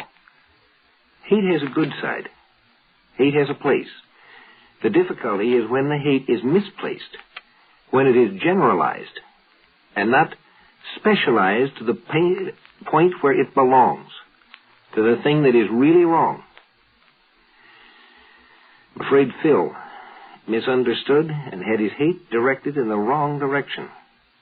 It wasn't a race he hated. He just thought he did. What he hated was to have someone who was older and wiser than he himself. And now he had misplaced it to another guy who was trying to do a good job with him. You won't have any use for sidearms, so don't try to get them back. If you do, I'll kill you. What do you have in mind? I have a plan, but I'll need to have the help of the people here. You can't reach the diamond, but I can, and so can they.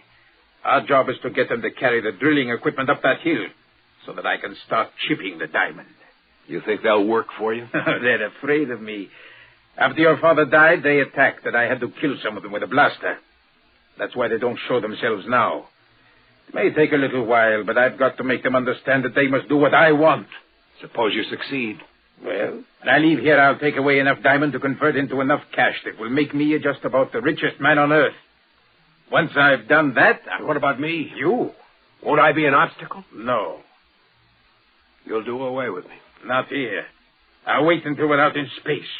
Just like that? I'm afraid so. It's funny, isn't it? Oh, yes. You identify yourself with what you call an inferior race and resent the people who made you our intellectual equal.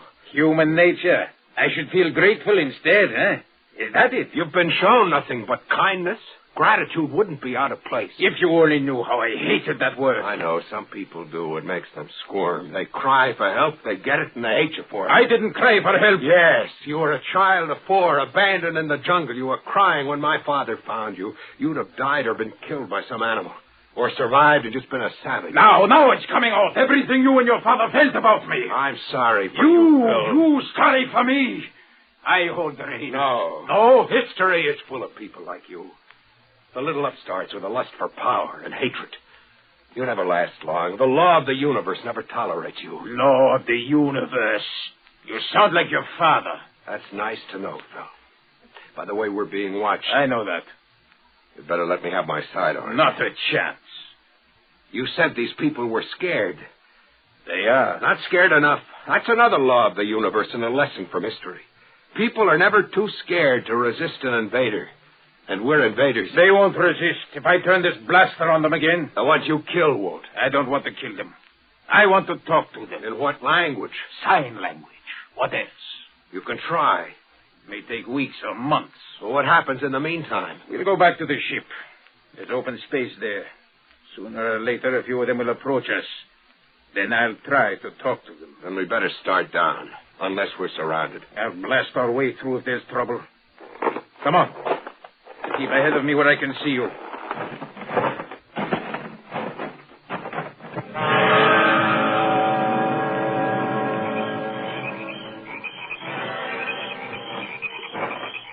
No trouble.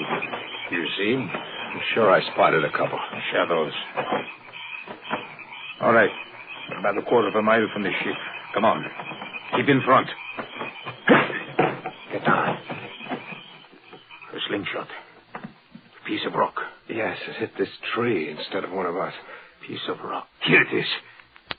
A diamond the size of a small egg. Diamonds for ammunition. This planet must be crawling with diamonds. Keep down. I blast from the kingdom come. I bet we're the first ones in history to be stoned with diamonds. Better pick them up. You pick them up. I could just see what those savages are. They're not too close. We can't stay here. Come on before they close in from all sides. You may not have time to shoot in all directions. All right. We push on.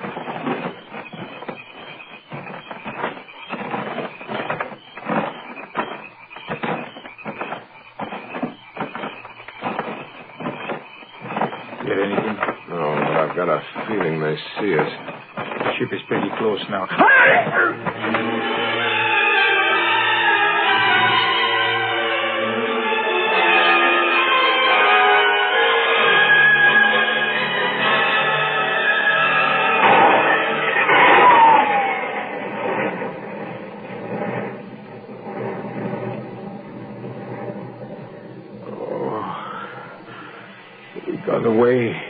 I had to use a gun once.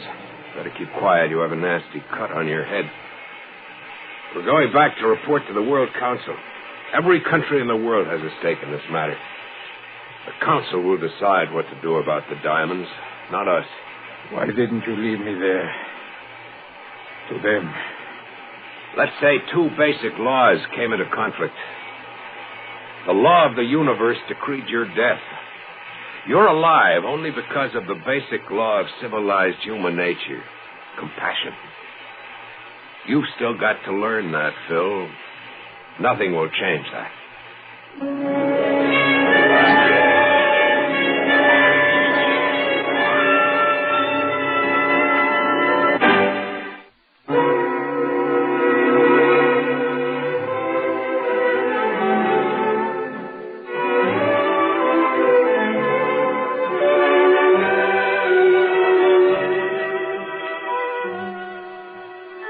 You can make yourself and a lot of other people around you mighty unhappy if you try to have all values and be able to do everything. Consider yourself tops at anything around. None of us has that ability. We can't do it all. But each of us has his own special talents, his own individual abilities. And for these, every one of us is valued. And every one of us needs every other one for that special individual talent. No individual is everything. The other guy's got something you need.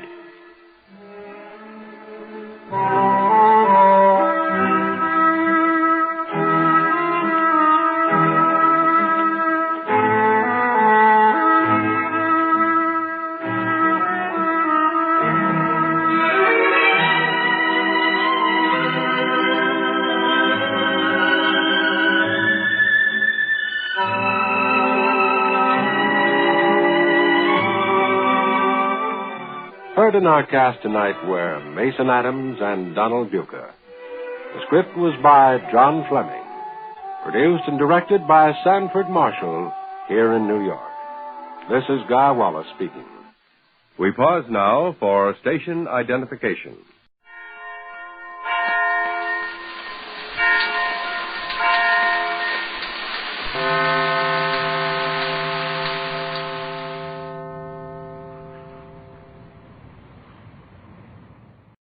Kellogg's Pep, the super delicious cereal, presents The Adventures of Superman. Faster than a speeding bullet. More powerful than a locomotive. Able to leap tall buildings at a single bound. Look, up in the sky. It's a bird. It's a plane. It's Superman. Yes, it's Superman. And today it would seem that all odds are against his friend Lois Lane. Lois Lane's startling, almost twin-like resemblance to Dixie Lamar, member of a notorious confidence ring and accused of murder, has placed the young Daily Planet girl reporter deep in the shadow of the electric chair.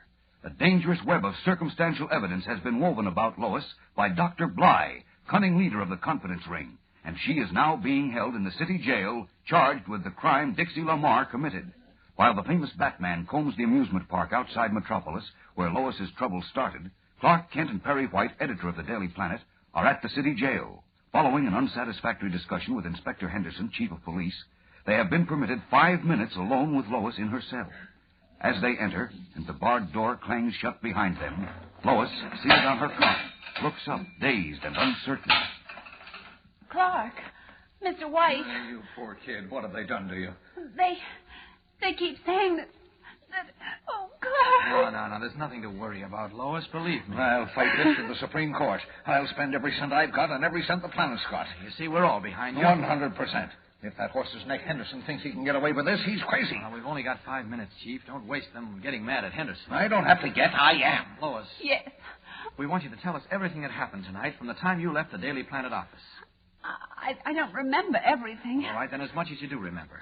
Well, Jimmy and Dick and I went to Playland. The amusement park? Yes. Well, who's Dick? I know. It's Dick Grayson. Go on, Lois. We got into a boat, and there was a dark tunnel, and skeletons. Well, what's she talking about? The River of Horrors, one of the amusement park concessions. Yes, Lois. And then someone grabbed me. I tried to scream, but there was a cloth on my mouth. It was sweet, terribly sweet. Chloroform. I couldn't move, but I could hear voices. And there were two men. They carried me through a narrow place with a low ceiling. Yes. And then everything went black. That's all you remember? No. There was a house and a man named Happy. He played a phonograph, a piano. He played a phonograph and a piano? No, the record. It was a piano record. Oh. Where was this house? I don't know, but I could see the lights. Lights? What lights? The lights. The lights, The amusement park lights? Yes. Oh. And then another man came. And the first one. Then the phonograph was... Happy? Yes, he called the other one Doc. Uh-huh. I tried to get to the window clock, but they stopped me. That's all. What do you mean, that's all? Well, that's all I remember until they brought me here. Well, how did you get to the Red Devil? The what? Red Devil, Lois. That's where the police picked you up, at the Red Devil Cafe. I don't know. Look, is that your dress you're wearing? My dress? Yes, it's red. Red? I don't have any red dresses. Well, what about the mink coat? Mink coat? You were wearing a mink coat when the police arrested you, Lois. Oh, that's funny. I don't see anything funny about it. A mink coat. Oh, that's very funny. Kent, she's not right. Lois, Yes? did you ever hear the name Dixie Lamar? Dixie who? Lamar. L-A, I guess, capital M-A-R-R. I can't remember, You've Clark. got to remember Lois. Dixie Lamar. That's right. I can't. Kent, she's sick. Now, you'd better Just let a me minute. call the doctor. Wait a minute. Lois, I want you to pay close attention to what I'm going to tell you because it's important. Do you understand? Yes, I do. Good. Now, to begin with, the police are holding you for murder. Oh, Murder? Clark, did you say murder? Yes, they claim you're the Dixie Lamar who shot and killed a federal agent in a hotel lobby. But that's Now, let me ridiculous. finish. Wait a minute. They found a murder gun in your apartment with your fingerprints on it. They found the key to a safe deposit box containing $60,000 in cash. You know Just that a I minute. have no... And they found some telegrams from a notorious gangster now dead addressed to Dixie Lamar. Clark, what are you talking about? Those things are facts, Lois. At least they were presented to us as facts. The gangster's name was Ace Scarlatti. You know him? I never heard of him. All right, let's go back a bit. Why did you refuse to tell me where you were going when you left the office early this evening? I did? Yes, you did. You said something very important had happened to you while the chief, Jimmy, and I were up north. But you refused to tell me what it was. Something important. You also said I'd soon learn I wasn't as good a reporter as I thought I was. Did I say that? Well, now, you know you did, Lois. Oh, Kent, will you stop trying to pin her down? But, Chief, Can't you see she's not well? Are you totally blind? She's well enough to tell me why. As she left the office, she said, "So long, Clark. See you in jail." What? You remember that, Lois? No, I don't. Well, if she did say it, she was just kidding. Yes, I must have been kidding. I wonder. Huh? What's that? Never mind. Now, Lois, these two men you mentioned, Happy and Doc. Doc, yes, Happy and Doc. Did either of them have white hair and wear dark glasses? No, that was Mr. Hemingway. Oh, who's Mr. Hemingway? He was the press agent at the amusement park. That's the bird we were chasing, Batman and I. When was this? Earlier this evening. How did you happen to meet this Mr. Hemingway, Lois? He was waiting for me Where? at the amusement park. Well, did you have an appointment with him? Now, wait a minute, Kent. Who do you think you are, the district attorney? I'm just trying to get to the bottom of this, Chief. Lois's answers are too vague. They'll never stand up in court. Court? Who's talking about court? You heard what Inspector Henderson said. They've got an open and shut case. I'll open and shut him. Now, don't you worry, Lois. I'll get the best lawyer in the country. But I haven't done anything. Have I? All right. Let's get back to Mr. Hemingway. Did you have an appointment to meet him at the amusement park, Lois? I can't remember. Well, how is it you can't remember some things and not others? I don't know. Well, that's no answer. If she doesn't know, she doesn't know. She's got to know in front of a jury. Will you stop talking about courts and juries? Now, look, Chief, wait a minute, will you? Lois's story doesn't make sense. There's something phony about it. Oh, you think she's guilty. What? You think she murdered Now, don't that put guy. words into my mouth. All I said was that... Mr. Kent. Oh, our time up? No, you still got a minute, but a phone call came in for you. For me? Yeah, from the Batman. Oh, yes? He said to get to the River of Horrors at the amusement park as fast as you can. Anything else? Yeah. He said to tell you he thinks he's got the case broken, if you hurry. You bet I'll hurry. Let me out of here. Ignoring Lois and Perry White, Clark Kent hurries from the city prison and, under the cover of darkness, assumes his true role of Superman, then wings with the speed of light for the amusement park. What has Batman uncovered? We'll know in a moment. But first, here again is your announcer. Say, gang, over the weekend might be a good time for you to take stock of your collection of insignia and warplane buttons from packages of Kellogg's Pep. You know, you ought to check over your collection often, see how you're coming along with this new second series, and if you have any duplicates, to exchange them with your friends. See if you can still identify all the squadron insignia, too. You don't want to forget, for example, that the man in the old-fashioned bathing suit, diving with a bomb in his hand, stands for the Army 306th Bombardment Squadron, or that the design of the golden bomb on a blue field, surrounded by stars and lightning bolts, is the lucky insignia of Navy Patrol Squadron 23, or that the clenched red fist with wings belongs to the Army 48th Bombardment Squadron. You see, you want to be able to identify any of these insignias if you should see it on an Air Force man's uniform. And you want to be sure to collect them all, the whole first series and the 22 different buttons in the second series. But remember, there's only one way you can get these keen-looking buttons. You don't send in a single penny, not even a box top, and you can't buy them anywhere. You can only get them as prizes in packages of that super delicious whole wheat flake cereal, Kellogg's Pep. So better ask Mom to get you some Pep tomorrow. Then look inside for your prize, one of these dramatic-looking insignia or warplane buttons. There's a button in every package of P.E.P. Pep, made by Kellogg's of Battle Creek. Now, back to the adventures of Superman. An urgent message from Batman has brought Clark Kent back to the amusement park where the mysterious set of circumstances that have involved Lois in a murder charge first began. In the shadows of the imitation lighthouse rising above the River of Horrors concession, Batman tells Kent what he has discovered. Well, after you left, Kent, I scoured the park looking for that bird with the white hair and the dark glasses. Did you locate him? No, but I stumbled on something else. Oh, what? The owner of the River of Horrors. A bird named Joe Hansen is mixed up in this deal. How do you know? I watched him. He evidently knew one of the skeletons along the river had been rigged up to snatch Miss Lane out of the boat. Because less than a half hour ago, he went back through the tunnel with a phony skeleton to fix it again. He did, eh? When he came out, I followed him up into that phony lighthouse. Uh-huh. This bad outfit of mine must have frightened him because he started to spill all he knew. Good work. Well, now, wait a minute. That's only half of the story. Before he told me anything important, he changed his mind and pulled a gun. What? I had to grapple with him and knock him out. Oh, good. There was no phone there, so I tied him up, gagged him, and went out to call you at the city jail because I was afraid to chance it carrying him out of there alone. He's up there now? Yes. I've been watching it closely. No one's gone in or out. That little door there's the only entrance. Okay, let's go. You lead the way. Anyone around? No, nobody we have to worry about. All right, follow me. There's a short winding staircase and a room at the top of it. I guess Hansen used it as an office. Mm-hmm. I noticed a desk and a typewriter. Okay, here we are. You better take another look around. All clear. All right, in we go. Close the door behind you. Right. Say, where's the light coming from? It's the room at the head of the stairs. I left it on. Oh. Well, be careful here. There's a loose board on one of the steps. I almost broke my neck coming down. I see it. Kent, where do you suggest we take Hansen? I don't know. You think he'll talk? I know he will. He's just the kind of half-baked rat who'll squeal to save his own skin. If he hadn't remembered that gun in his desk drawer, I would have gotten the whole story out of him. Okay, here we are. That's the room. See?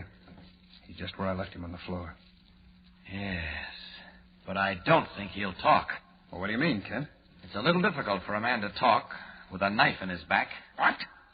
Particularly when he's dead. Clark Kent and Batman circle the bound and gagged figure on the floor. In the light of a green-shaded desk lamp, they can see the curved bone handle of a hunting knife protruding from between Joe Hansen's shoulder blades. Evidently, someone else suspected Hansen was about to talk. Someone who had a great deal to hide. Now, what of Lois Lane accused of murder? How can she possibly establish an alibi? Don't miss next week's exciting episodes when Lois goes on trial for her life. When Superman finds himself unable to break the cunning web woven by the master criminal, Dr. Bly. When finally, in desperation, Superman, Batman, and Robin join hands in a fight to the finish. Be sure to listen Monday, same time, same station. Tune in, same time, same station for The Adventures of Superman. Faster than a speeding bullet. More powerful than a locomotive. Able to leap tall buildings at a single bound. Look, up in the sky. It's a bird. It's a plane. It's Superman.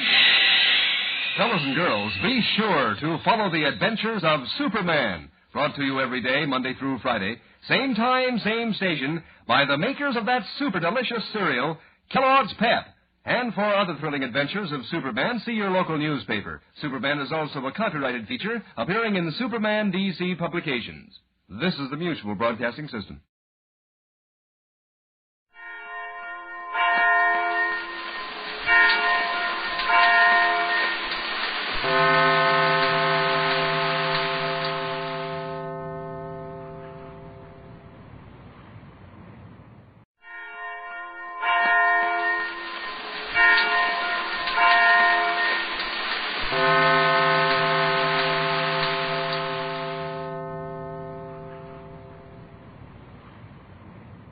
Kellogg's Pep, the build-up wheat cereal, invite you to rocket into the future with Corbett, Space Cadet. Stand by to raise ship. Blast off. -5, 4, 3, 2, 1, 0.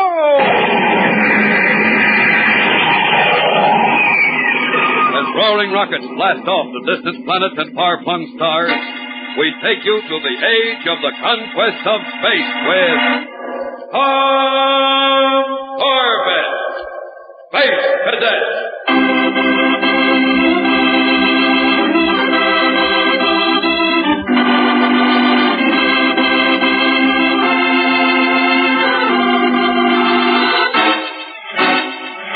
The big, sprawling administration building at Luna Base is the nerve center of one of the busiest ports in the entire solar system. For here, great spaceships from Earth and the far-flung planets of the system are constantly arriving and departing. And here, in the anteroom of the commanding officer's headquarters, Cadets Tom Corbett and Roger Manning sit, nervously awaiting a summons into the inner office. Tom, I wonder how much longer we'll have to wait. Now, watch it, Roger. Here's the CO. Cadets Corbett and Manning? Yes, sir. Yes, sir. Sorry to keep you waiting. I'm Captain Willis. Step into the office, please. Come on, Roger. I've got a feeling this detail's going to be a real dog. Cadets, I'd like you to meet Miss Sally Wood. Hello. How do you do, Miss Wood? Great galaxy. I beg your pardon. A space doll covered with stardust. What? You'll have to excuse Cadet Manning, ma'am. A beautiful girl always sends him into a spin. Oh, why, thank you. Manning, Corbett, if I can have your attention for just a moment. Oh, sorry, sir. Yes, sir. Miss Wood is the daughter of Harvey Wood. You probably recognize the name. You mean the famous spaceship designer, sir? Well, you've heard of that? Oh, who hasn't? He's designed some of the best spaceships in the Solar Alliance. Well, Miss Wood is on her way back to Earth, to Polar City. She has a large sum of money aboard her space yacht, the Cosmia, and she has requested a solar guard detail to protect her. Captain Willett told me you cadets were detached from your ship temporarily. That's right, Miss Wood. Well, then, if you have no other plans. This detail is purely voluntary on your part, boys. You mean you're asking us if we want to escort Miss Wood, sir? And that's about the size of it, Manning. What do you say? I say, how soon can we raise ship, sir?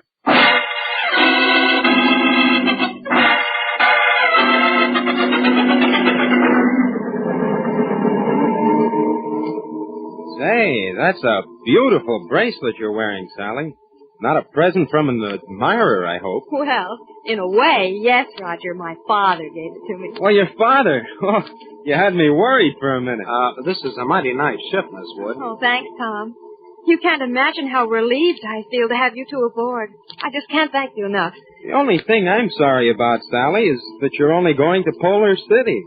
Why couldn't you be on your way to Titan, or maybe out to Pluto? Pluto? That's so far away. Yeah, I know.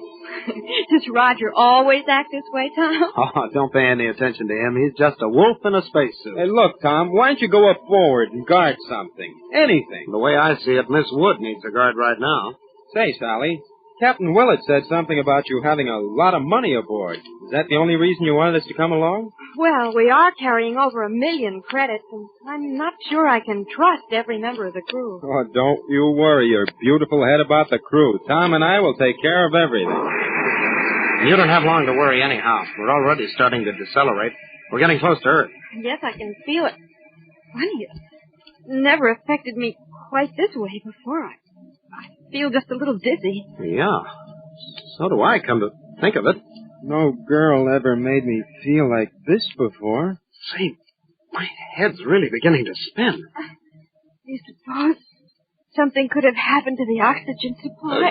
Roger, we better check the gauges. I can't, Tom. I can't seem to move.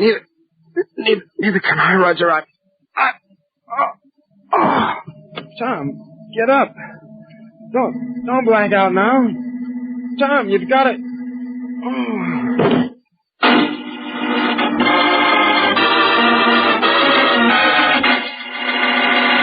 We'll return to the exciting adventures of Tom Corbett, Space Cadet, in just a moment, so stand by. Blast off power. That's what you get in Kellogg's Pep. Get blast off power. Start your day with hearty Kellogg's Pep.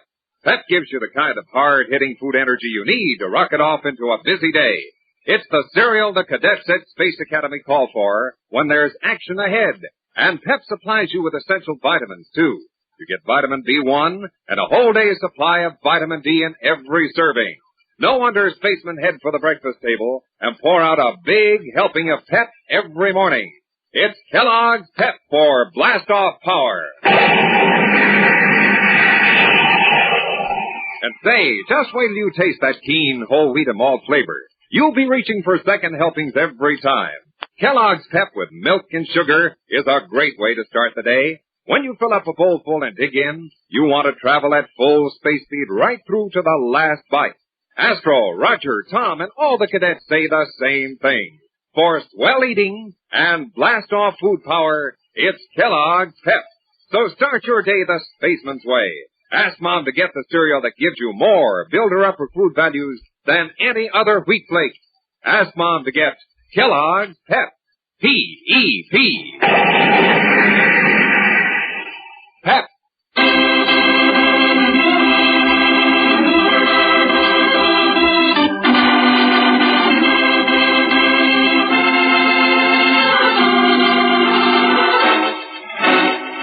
Volunteering to serve as an escort for Miss Sally Wood, the pretty daughter of Harvey Wood, a noted spaceship designer, Tom and Roger blasted toward Earth in the space yacht Cosmia, carrying over 1 million credits. Nearing Earth, however, the two cadets and Sally suddenly began to feel dizzy, and one after the other collapsed to the deck, unconscious. Now, several hours later, Tom slowly begins to waken. He looks around, groggily, then sits bolt upright. Seeing Roger lying next to him, he begins to shake his friend violently. Come on, Roger. Snap out of it. Oh, my head. Wake up, will you? Huh? Hey, where are we, Tom? I don't know. I just came to myself. Say, we're not on the ship anymore. We're in a room. Looks like a hotel room. Well, there's a window. I'll have a look. Well? Roger, we're in Polar City. How in blazes did we get here? And say, where's Sally? I don't know. I don't remember a thing after we started to decelerate, except we all started to get dizzy. Wait a minute. There's a facsimile paper over there in that teleceiver. Maybe we can find out what day it is, at least. Good idea. Great jumping Jupiter. What is it, Tom? Well, listen to this bulletin. Space yacht Cosmia, out of Luna Base, crashed near here this morning. Crashed? Yeah. According to Polar City Spaceport Traffic Control, the Cosmia reported that it was entering atmosphere and preparing for a routine landing. The space yacht failed to report again, and nothing was heard until an hour later, when the wreckage was found on the outskirts of Polar City. Investigators found all controls on automatic. Several crew members have already been identified. Still unaccounted for are Miss Sally Wood and cadets Tom Corbett and Roger Manning. Wait, Tom. Another bulletin's coming through on the teleceiver. Yeah, maybe more about the crack-up. Read it. Special extra. Space cadets Tom Corbett and Roger Manning were reported seen in Polar City a short time after the crash of the space yacht Cosmia. The authorities believe that the space yacht may have been crashed deliberately to cover the theft of 1 million credits the ship was carrying. All law enforcement agencies are alerted to apprehend these fugitives at all costs. But that's crazy. They've blown their jet. They sure have. We can prove we didn't have anything to do with that crash. Well, where's the audio phone? We've got to call the Solar Guard headquarters. Hey. What's the matter, Tom? What are you staring at? Roger, look over there in that corner. Huh? By all the moons of Jupiter. They're stolen credits. They've been planted right here in this room.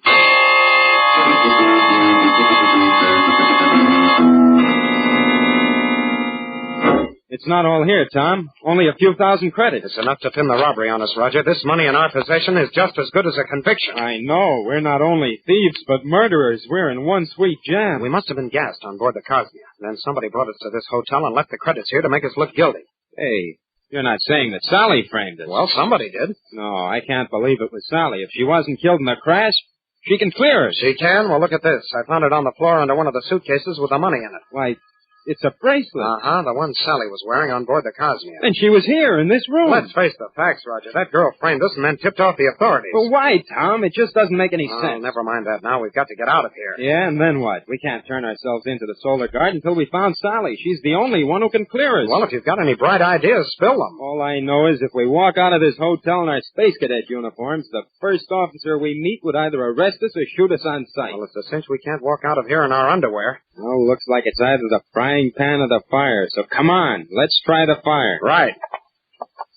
Take a look first, Roger. Make sure the hall is clear. Don't worry. Well? Yeah, it's okay.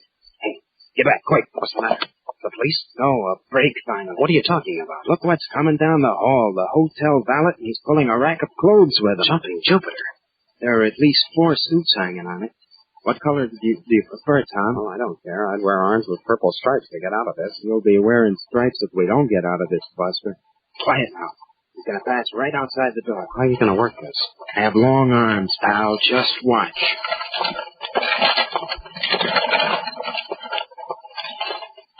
Did you get them? Take a look, Junior. We're a couple of civilians again. Great. Now, come on. Let's get out of this hotel.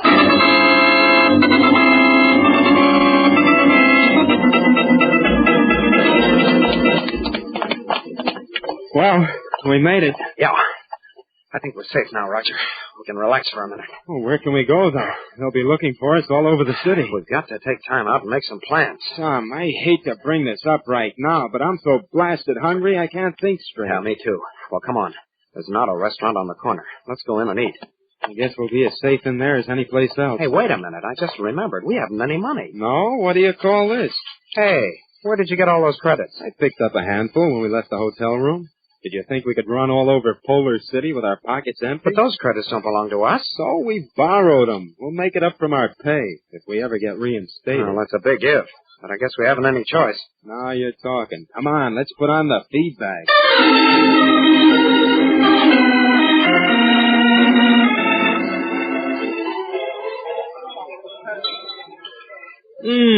That's what I call a real dinner. Yeah.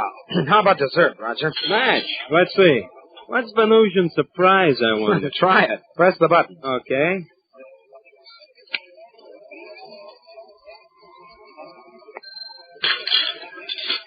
Oh, how do you like that? Rice pudding. Some surprise. Stop kicking and dig in. We've got to get rolling. Yeah, where? I don't know, but we've got to figure out some way to pull ourselves out of this mess. We can't duck the Solar Guard forever. If we could only get hold of Captain Strong, he'd believe our story. He couldn't do much for us unless we can find out how we were framed and why. Yeah, I guess you're right. I beg your pardon, gentlemen. Huh? What do you want? I'm the manager of this restaurant. Yes? Are these your credits, gentlemen? Well, let's see. Why, yes, we dropped those in the slot when we ordered dinner number 4. I see. I'm sorry to have disturbed you. Excuse me. Say, what was that all about? Roger, we've been space-happy idiots. Huh? The credits. The manager must have had a list of the serial numbers. In the automatic credit register, we did ours out. Uh-oh, let's get out of here. There they are, officer. Table 8. Come on, Roger. He's brought the Solar Guard. Then get away. We're cut off from the front, Tom. Through this back door. Hurry.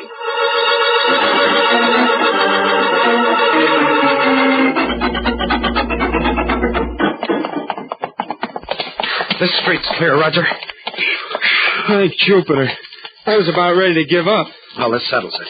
We've got to get out of Polar City. Good idea. But how? We'll work our way over to the spaceport. Maybe we can stow away on a southbound jet. Okay, Tom, it's worth a try. If we stay here, we'll get the work.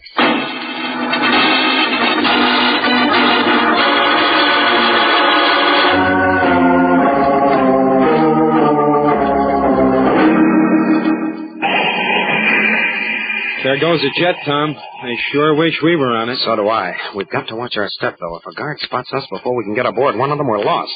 There's a ship taxiing down this way now. Maybe that's our answer. Well, I don't know.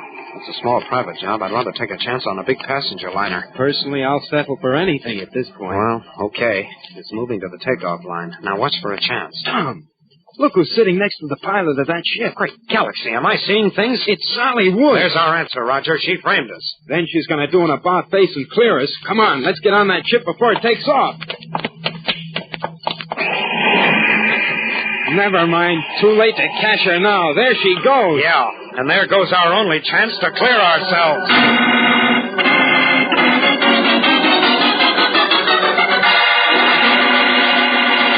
We'll return to the exciting adventures of Tom Corbett, Space Cadet, in just a moment, so stand by.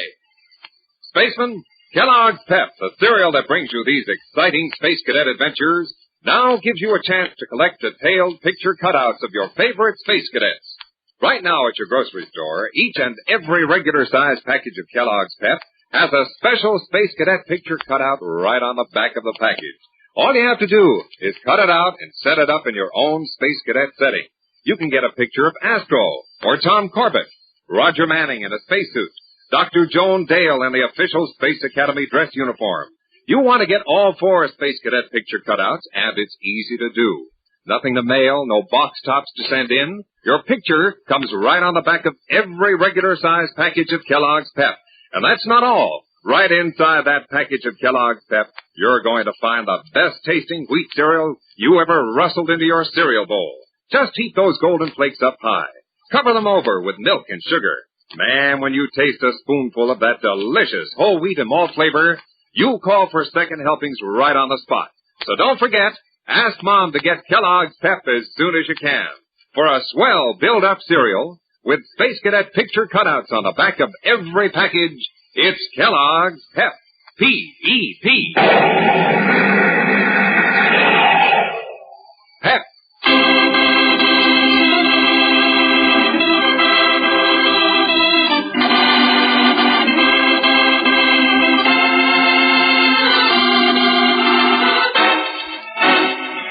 Accused of stealing 1 million credits and hunted by the Solar Guard, Tom and Roger reached the Polar City spaceport only to see Sally Wood take off in a small jet ship for parts unknown. With Sally goes all their hope of being cleared of larceny and murder. Well, she's gone, Tom, and we're sunk. Blasted, I'd give anything to catch up with that girl. No chance of that now. Hey, there is, Roger. What are you pointing at? Look, there in the next hangar. A Solar Guard jet. The fastest ship in the air. We could overhaul Sally's jet even with the start she's got. Steady your gyros, Tom. We can't steal a Solar Guard jet. They'd shoot us down before we got to the takeoff line. Why? We know the recognition signals. And there's no one guarding the ship right now. Say, we might get away with it at that. We've got to. Pile aboard, Roger. We've lost too much time already.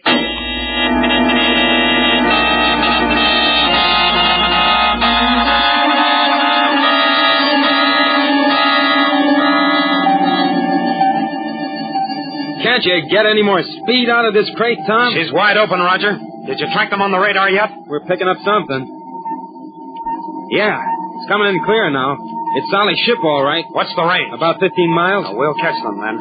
Better check the forward guns. Where were we when you took the last bearing? Over Central America. I figure they must be heading for somewhere in the vicinity of Amazon City. Hey, Tom, we're overtaking them fast. Right. Stand by. I can see them up ahead. I'm all set. We've got the altitude on them. I'll come in on a glide. We'll be on them before they even know we're here. All right, but level off when we get close range to 1,000 yards. I want to put a blast in their left wing jet. That should force them to land. Okay, you say when. We're in the glide now. We're closing in fast. Watch it now. They're veering to the left. I see them. Are you ready to fire? Another 100 yards. I don't want to miss. Steady now. Okay, level off. Right. Let them have it. How's that for shooting? Bullseye. They're losing altitude. Look, they're going to set down that clearing up ahead. Yeah, I'm with them. There they go. They're landing. Hang on, pal. We're going in ourselves. And let's hope there's room for both of us in that little clearing.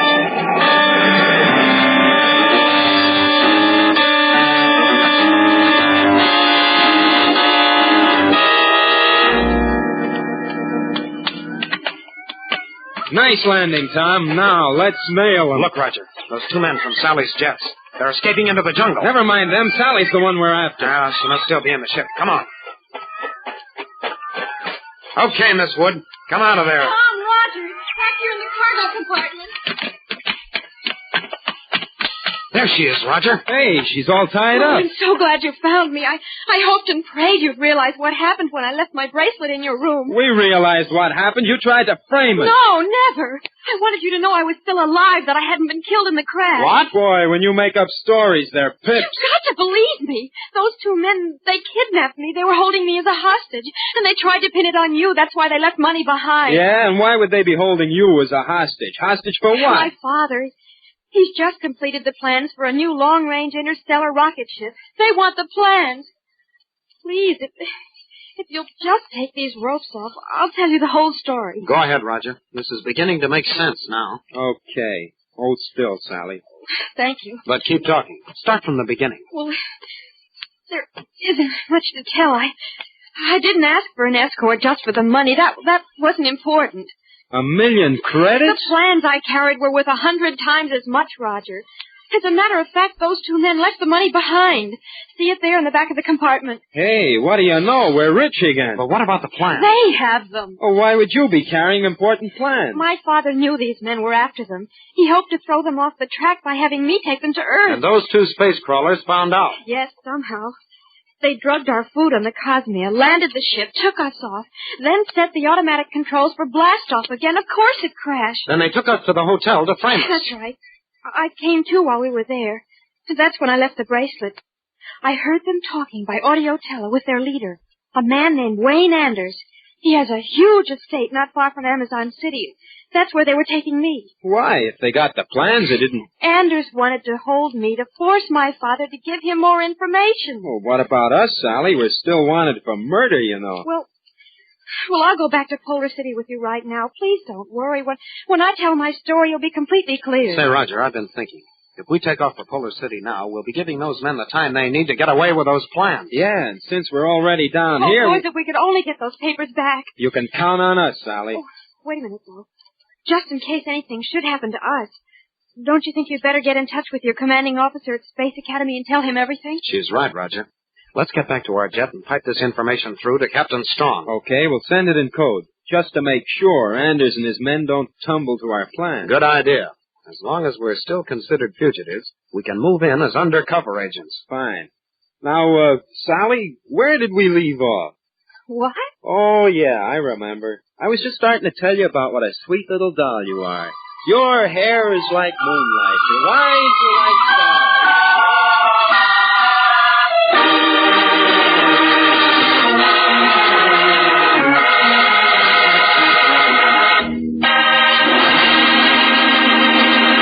Don't miss the next action-packed adventure with Tom, Corbett, Space Cadet on Thursday, when Tom and Roger begin a search for a murderer, but find themselves hopelessly trapped in the jungle in Part 2 of The Escort of Death. Tune in, same time, same station for the next thrilling interplanetary adventure with Tom Corbett, Space Cadet. Brought to you by Kellogg's Pep, the build-up wheat cereal.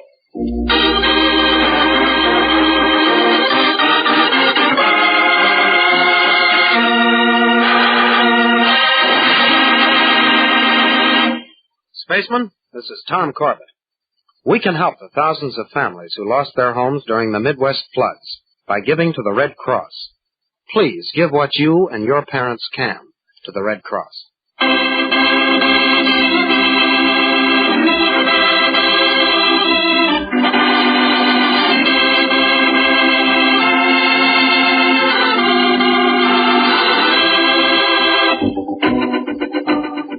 Tom Corbett, Space Cadet, starring Frankie Thomas, can also be seen on television and appears in the comic sections of many of America's leading newspapers.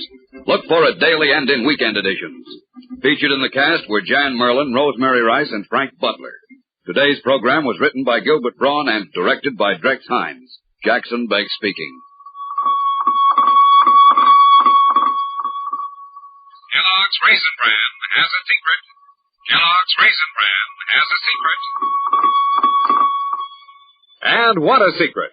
In Kellogg's Raisin Bran, the tasty raisins are dipped in honeycomb. That means plumper, more tender raisins along with delicious golden crisp bran flakes. both fruit and cereal, all in one box. And no other raisin brand but Kellogg's gives you the tender goodness of raisins dipped in honeycomb. That's Kellogg's secret. So for your breakfast, make sure you get Kellogg's, because Kellogg's Raisin Bran has the secret. This program came from New York. America is sold on ABC, the American Broadcasting.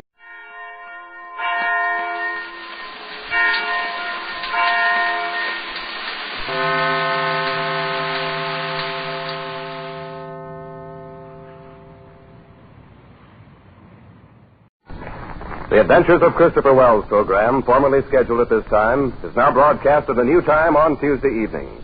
Tune in for The Adventures of Christopher Wells next Tuesday and every Tuesday at 6:30 p.m. Pacific Standard Time.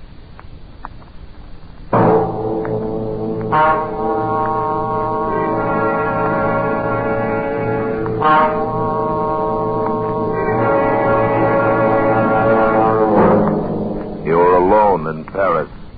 Unable to speak the language, unable to cope with a gigantic conspiracy which seeks to convince you that you are mad. You are the victim of a plot from which there is no escape.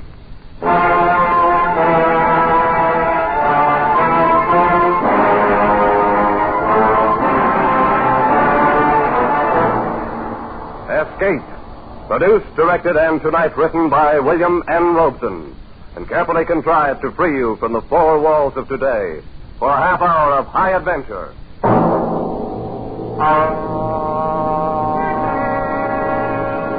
Tonight we escape to Paris at the time of the Great Exposition and one of the recurring legends of our time, in Alexander Wilcott's version of the story of the Vanishing Lady.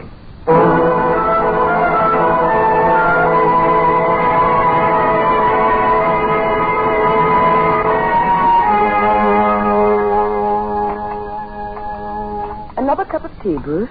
No, thank you, my dear. I just light up my pipe now and have a look at the Evening Standard. I'd like another, please, Mother. All right, Alice. Only one sugar, dear. We must watch our figures, you know. What nonsense. A growing girl like Alice needs plenty of sugar. See, Mother, Daddy approves. Perhaps. But Mother is still boss. Yes, Mother. There's a dear. Mother. Yes, dear. I've been thinking. Yes, dear. I've been thinking about my grandparents. Oh. I know all about Daddy's parents. How Grandfather Stanley commanded a dreadnought at the Battle of Jutland. It was not a dreadnought, Alice. It was a heavy cruiser. Oh, yes. Heavy cruiser. When he got to VC, and how Grandmother Stanley was a volunteer nurse at Westall Arch when the Zeppelins came over. I know about your father, too, and how he died in India from his wounds, and how gallant he was at the Khyber Pass. But, Mother... Yes, dear. You've never told me anything about Grandmother Winship. Haven't I? No, and I'd like to know something Bruce. about it. The child's 16. I think it's time she knew. But, Bruce... And you'd probably feel better to get it off your chest. What, Mother? What is it? Well, my dear, I've never talked about your grandmother because I've always half believed that someday, somehow, she would come down our garden walk and... I know it sounds silly, and explain where she's been for the last 20 years. Why? What happened to her? I don't know. And I don't suppose I ever will. Cynthia, darling, if it's going to upset No, you... Bruce, you're quite right. It would be best to get it off my chest, as you put it. As you know, Alice, I was born and brought up in India. And I was about your age when my father was killed in the Khyber campaign. Mother decided to leave India for good and return to her old home in Warwickshire. However, since it was necessary for her to go to Paris to attend to some details of my father's estate, she decided that we should leave the P&O boat in Marseille and proceed by train. You may imagine the timidity with which we two unescorted ladies traveled across France, without the slightest knowledge of the language, and without indeed the assurance that we could find a hotel room in Paris, though we had telegraphed for reservations from Marseille. You see, The Great Paris Exposition had just opened, and the city was jammed with visitors from all over the world. You may imagine our relief when we arrived at the Grand Hotel Universel and heard the clerk speak in quite understandable English. Welcome, welcome. You will please to sign the register, air and air. You have our reservation? Oh, indeed, yes. Most fortunate, madame, that you telegraphed. For I have reserved for you the last room in the house. Oh, I'm so relieved. Yes, Cynthia. You may as well learn now to sign a register for yourself. Oh, yes, Mama. Where do I write? There in that line. Oh, yes, I see. Voila. You are fatigué from your journey, no? I shall have the boy show you to your rooms at once. Chasseur! Oui, monsieur. L'étape 342 pour mademoiselle et madame Winship tout de suite. Ah, bien, monsieur. This is your baggage, madame? Yes, B6. Le voilà le bagage. Il y a 6 pièces. You'd best carry the little one with the medicine in it. Yes, Mama. Thank you. I'll take that one. The little red one. Très bien. This way, ladies. Keep your eye on that porter, Cynthia. I don't trust this Frenchman. Oh, Mama. I don't think he'll make off with our things. Here's the lift. Troisième étage. Troisième.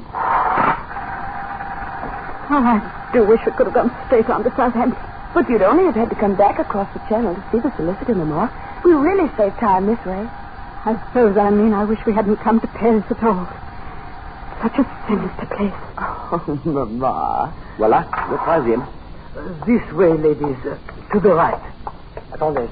Eh bien. 338, 340, 342. Oh, voilà. Entrez, ladies. Thank you. Oh, what a lovely big room. And look, Mama. French windows. And the park out there. No, thank you. With the statues on it.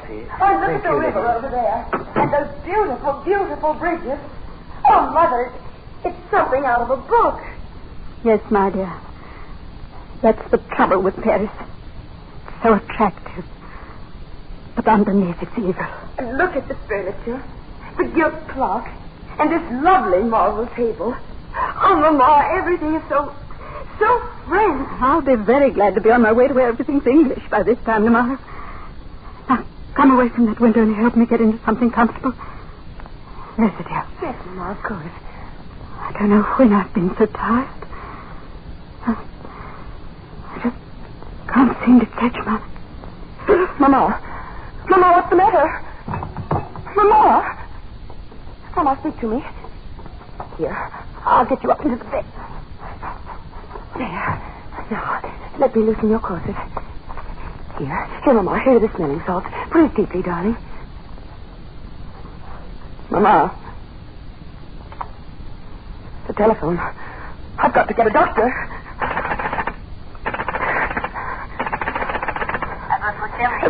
Hello, operator. Will you please send a doctor up to room number... let me see. Number 342. Pardon? Qu'est-ce que mademoiselle dit? Will you please send a doctor to room number 342? Je ne comprends pas. Qu'est-ce que mademoiselle dit? A doctor? Oh, oui, un docteur.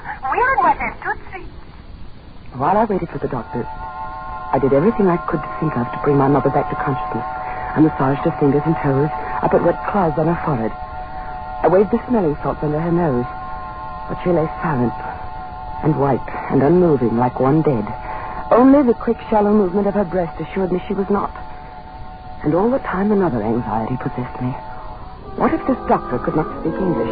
How should I tell him the circumstances of Mother's unexpected fainting? How should I understand his instructions for treatment? I'm sure it was not long, although it seemed like an eternity before he arrived, accompanied by the manager of the hotel. And to my great relief, they both spoke English. The doctor felt Mother's pulse, took her temperature, and did the usual things that doctors do. Then he turned to the tail-coated hotel manager. Parle-t-elle français? Pas un mot. Vous en êtes sûr? Tout à fait. Alors, je ne peux parler à mon aise. Monsieur, ceci, c'est une affaire très sérieuse. N'ayez pas l'air alarmé lorsque je vous mets au courant. Cette femme est atteinte de la peste. De la peste? Elle n'a qu'une heure à vivre. Je n'ai pas besoin de vous dire... While they talked in this language I couldn't understand, I looked from one face to the other, trying to read from their expressions how serious my mother's illness was. But they were as casual as though they were ordering dinner. Finally, I could stand it no longer. You must tell me. What is the matter with her? Mademoiselle, your mother is ill, yes. Seriously ill. It is a collapse. Due perhaps to the strain of traveling. However, a week or two of absolute rest. A week or two? We were to go on to England tomorrow. Well, that would be out of the question. She cannot be moved for at least several days. Right now, she must have a complete rest. The next 24 hours will be critical. Oh, Mama. Poor Mama. Now, mademoiselle, you must not break down, too. I need your help. Yes, Doctor. Immediately, I need some medicine. Will you fetch it for me? Why, yes. I must not leave your mother for a moment during these critical hours. Here, I will write down this address and a little message to my wife. Your wife? Yes, I have the medicine already prepared at my home. It will be faster to go there for it than to a pharmacy. There are a few chemists who have the ingredients. But couldn't you telephone? Alas, I have no telephone. Well, then a messenger, perhaps. Oh, mademoiselle, you do not know Paris en fête. With the exposition opening, nowhere can you find a reliable messenger. They are all selling souvenirs. No, mademoiselle, you will accomplish the errand more rapidly yourself. Voici l'adresse. Here's the address, 24 bis Rue Val-de-Grâce. And here is the message to give to my wife. But I don't know Paris at all. I'm a total stranger here. I'm sure the manager here will give the necessary instructions to the cadet. Indeed, I will. If mademoiselle is ready. Before I quite knew what was happening, I was seated in a rickety taxicab outside the hotel, with the doctor's message clutched in my hand, while the hotel manager gave a valuable direction to the cabby. Pour voir si on peut remplacer cette vieille bagnole. Allez donc, petite part, hein. Prenez la piste la plus circuiteuse et surtout ne soyez pas de retour en moins de 2 heures. Entendu? Entendu. Bon. It is arranged, mademoiselle. Jacques here is one of our most trusted cabbies. He will get you to the doctor's house and back in safety. Oh, thank you so much, sir. And you will look after Mother, won't you? Oh, indeed I will. Of that you may be sure.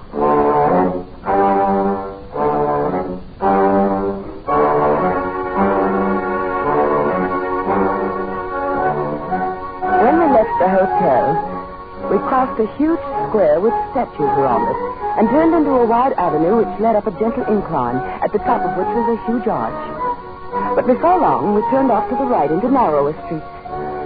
It must have been 20 minutes later when we turned into another wide boulevard, and I saw another huge arch up ahead. Or was it the same arch? Driver! Mademoiselle? Haven't we passed that arch before? Regardez, mademoiselle, voici l'Arc de Triomphe. Là-bas, la Tour Eiffel. Driver, I don't want a sightseeing tour. I want to go to this address directly. Don't you understand?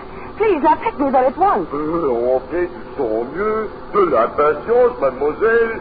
Paris, c'est une grande ville, voyons.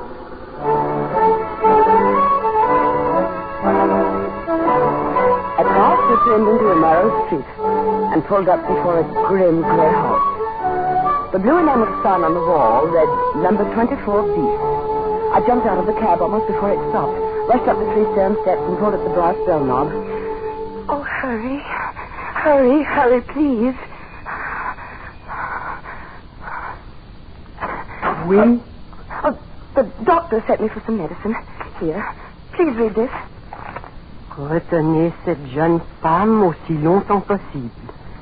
C'est de la plus grande importance pour l'avenir de Paris et même de la France. Oh, entrez, mademoiselle. Thank you. Quand vous ne pouvez plus la faire The doctor's wife stood there reading and rereading the note as though she didn't understand it. And until I thought I would scream. Oh, please, please hurry. Get the medicine. It's my mother. She may be dying. I must get back to her. Please hurry. Asseyez-vous. She pointed to a chair. Attendez. And slowly walked down the hall and closed the door behind her. I waited. And waited. And I wondered. Wondered about the time the taxi had taken to get here. About that arch that looked so familiar. And I was torn by the 100 nameless anxieties that torture you when your nearest and dearest is ill. And then I heard something that froze my blood. A telephone. A telephone clearly ringing somewhere in the house. But the doctor had said he had no telephone. That was the reason I must come all the way for the medicine. No, it couldn't be in this house. It must be next door or across the street. Of course, that's where the sound was coming from. Allô? But no. It was the voice of the doctor's wife answering the phone. Oh, no. No, what monstrous plot was this? I felt my scalp crawl with terror. Brain pounded, my head felt as though it would burst. I wanted to scream, to run out of this awful house, to run all the way across Paris to the bedside of my mother. Voilà, mademoiselle. Oh, thank you. Thank you. Au revoir, mademoiselle. Now, driver, please. Please, in the name of your own mother, hurry back to the hotel as fast as possible. Please. Ah oui. Entrez de son mieux, mademoiselle. Oui,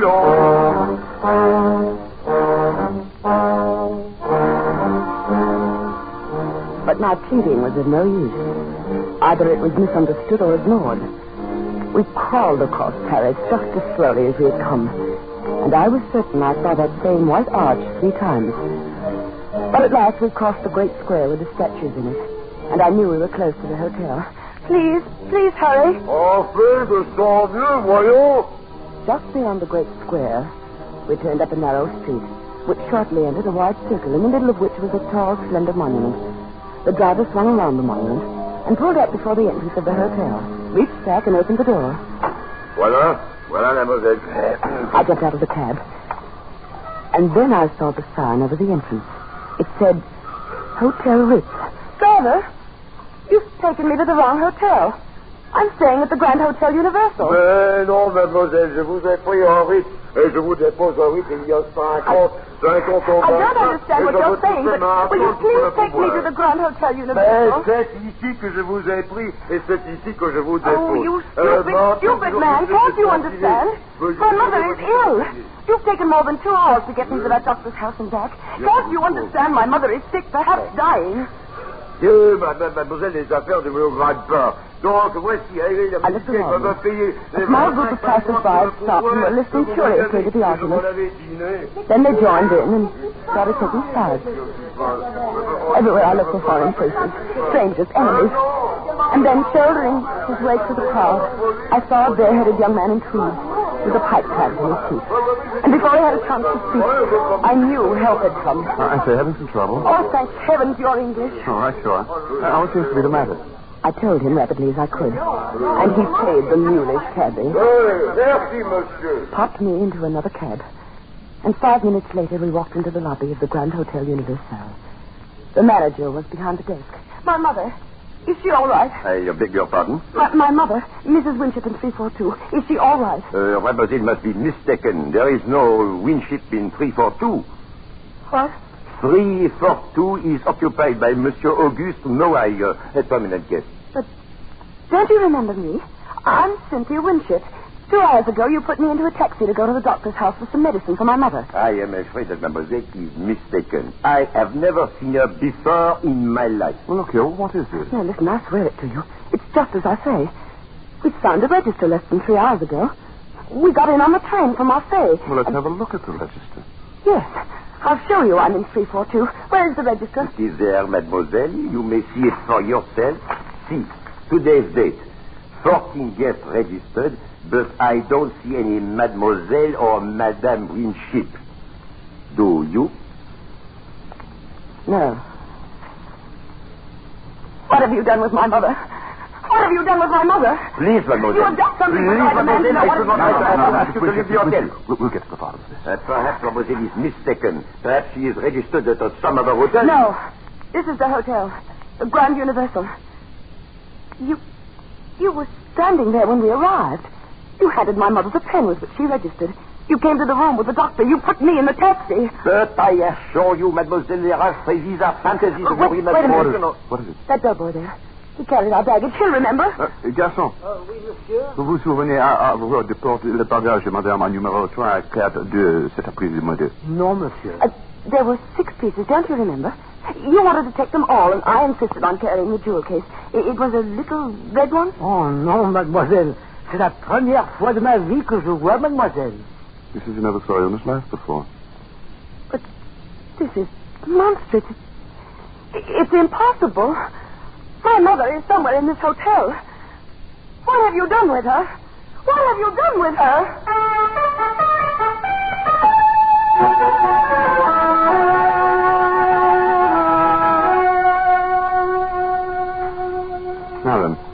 How do you feel, Miss Winship? Better, thank you. This soup was very nourishing. No, won't you have something else? Salad, bit of roast? Thank you, Neal. A cup of tea, perhaps? Certainly. Gaston? Monsieur? Une tasse de thé pour mademoiselle. Tout de suite, monsieur. I don't know how to thank you, Mr. You realize I don't even know your name. It's Bruce. Bruce Stanley. I'm glad to meet you, Mr. Stanley. It's a pleasure, Miss Winship. It's Stanley. You believe me, don't you? Of course I do, Miss We Winship. did register at that hotel. We were in room 342. I can even describe the furnishings. There was a big window that went from the ceiling to the floor. Well, every hotel room in Paris has windows like that, Miss Winship. Oh, they do? Yes. Well, in this room, the draperies were plum-colored. There was a marble table, black marble it was, and a gilt clock. It had run down. The hands had stopped, I remember, at 20 minutes past 3. The walls were covered in rose brocade, and the bedspread was a washed-out yellow. Oh, if I could only get into that room, you'd see I'm not making this up. I'm not. I'm sure you aren't. Perhaps I can find a way to make them let you in the room. Oh, can you? Well, yes, I'm with the embassy, undersecretary sort of thing. I believe the British Empire has enough influence to change the mind of an obstinate Paris innkeeper. Then let's do it. Right away. Well, I'm afraid the might of Britain can't move that fast. It's past dinner time. But tomorrow we'll see. Tomorrow? But I must get into that room tonight. I have no money. Nowhere to sleep. Well, we can do nothing with the people at the hotel. You saw that. We'll just have to be patient until tomorrow. I'm sure I can find a room for you tonight in a pension near the embassy. You're so very kind. How can I ever thank you, Mr. Stanley? Well, you might begin by calling me Bruce. Thank you, Bruce. Thank you, Cynthia. Oh. What is it? I just thought of something. The doctor. The doctor? Yes, the one the hotel manager brought in to look after Mother. I still have his address somewhere here in my purse. Yes, here it is. Oh, we must go there immediately. He can tell us about Mother. Let's see. 24 bis Rue Val-de-Grâce. Well, that's not far. It's just off the Boulevard Raspail near the Luxembourg. How long would it take to get there by taxi? Oh, about 10 minutes. But it took over an hour this afternoon.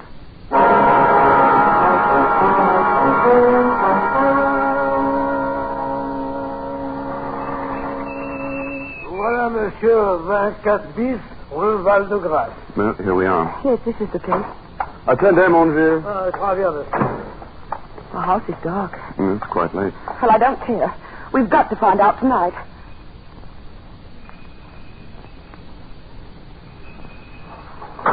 Qui est là? Qui sonne? Where is he? There, at the upstairs window. Monsieur le docteur, cette mademoiselle Stanley, elle veut vous questionner à propos de sa mère. Stanley, je ne connais pas mademoiselle Stanley. He says he doesn't know you. But he must. Doctor, don't you remember this afternoon? You sent me to your house for medicine for my mother. Je ne comprends pas l'anglais. He says he doesn't understand English. Oh, the liar. The dreadful liar. He does. He speaks perfectly. Et vous, jeune homme, je vous conseille de ne pas déranger le repos des gens comme il faut et de vous en aller avant que je n'appelle la police. I'm sorry, Cynthia. Oh, Bruce. What am I going to do? What am I going to do?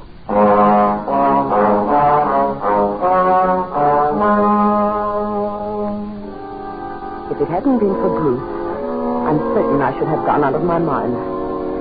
He found a room for me at a pension near the embassy, where I spent a sleepless night of anxiety, almost beyond endurance. Bruce called for me at 10:30 the next morning and took me back to the hotel. To my surprise, the attitude of the manager had changed completely. Mademoiselle may inspect room 342. We are only too glad to convince mademoiselle that her mother is not and never was in the Grand Hotel Universel. Why, I personally will escort you to the room. This way, please, to the ascenseur. Oh, Bruce, that terrible man. That horrible... Don't let him upset you. Monsieur, troisième étage. Ancien, monsieur. Now, remember what I told you last night, Bruce. You'll see plum-colored draperies, black marble top table, rose walls, and a gilt clock with a hand stopped at 20 minutes past 3. You'll see. Yes, Cynthia. Voilà, le troisième. This way, gentlemen. It was room 342. You wish to see mademoiselle? Yes, that's right. Third door to the right. So. You see, Bruce? I know where it is. Yes, madame. Et regarde. Voilà. Enter, please. Now, Bruce, You shall see the yellow bedspread. Oh. Not quite the room you just described in the elevator, mademoiselle. The drapes are royal blue. No. Oh, a little dusty affair. I must have this room renovated. You see, there is no marble top finish. No. The clock, as you noticed, is running. No. And right on time, it seems. The walls are not rose bouquet, but yellow-flowered wallpaper. No. Now, my dear mademoiselle, you see how thoroughly mistaken you are. No.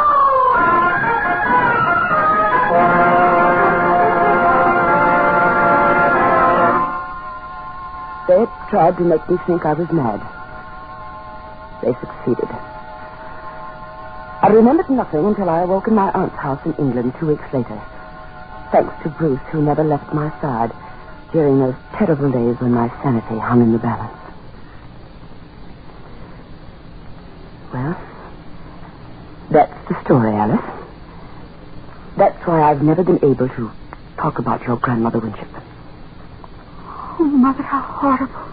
Because all these years, I've clung to the foolish hope that somehow she'd come back and tell us herself what happened. Poor dear. You may as well dispel that hope forever, Cynthia. What? Since you have at last brought yourself to discuss your mother's disappearance, I think it's time you knew the true facts. Bruce. Your mother died 20 minutes after you left the hotel on that fool's errand for the doctor. Oh, no. She died of the bubonic plague. She'd caught it in India before she sailed. The doctor recognized the symptoms the moment he examined her. He told the hotel manager in French in your presence. They agreed that the matter must be kept completely secret.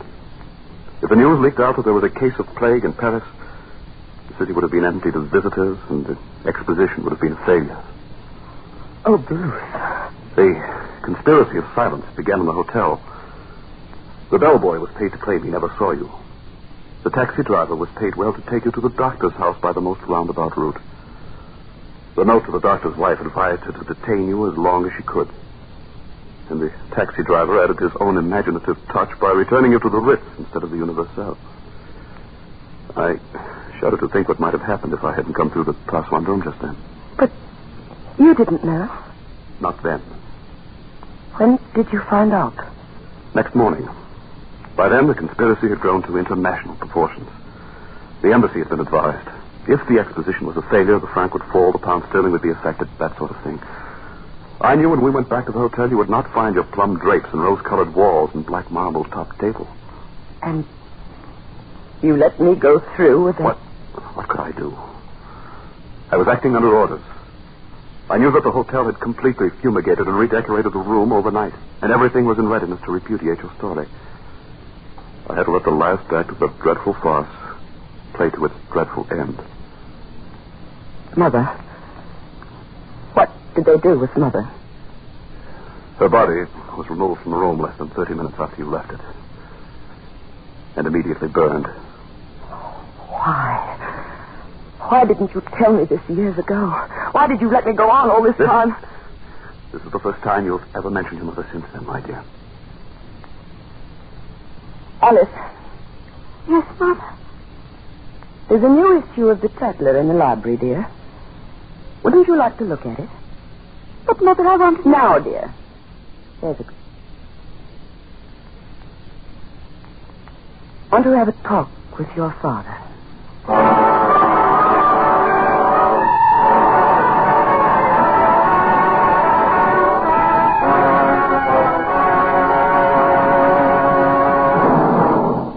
Escape, produced and directed by William N. Robeson, has brought you The Vanishing Lady by Alexander Wolcott, adapted for radio by Mr. Robeson. Cynthia was played by Joan Banks. Bruce was played by Haverback. The hotel manager and cab driver were played by Ramsey Hill. The musical score was conceived and conducted by Cy Fewer. Next week... You are deathly afraid of snakes.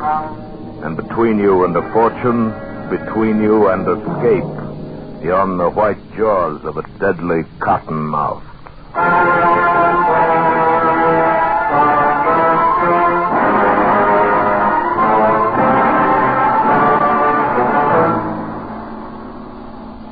week, we escape with Irvin S. Cobb's famous story, Snake Doctor. Good night, then, until this same time next week, when again we offer you Escape.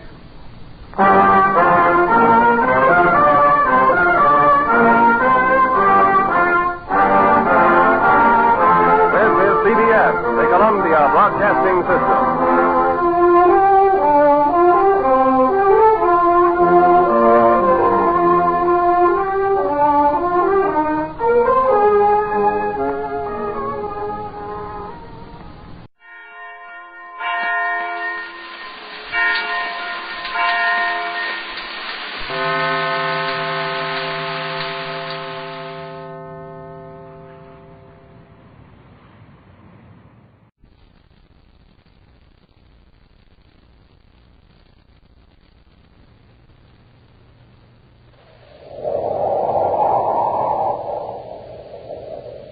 Instant Ralston and regular Ralston, the hot whole wheat cereals in the red and white checkerboard packages, present Space Patrol!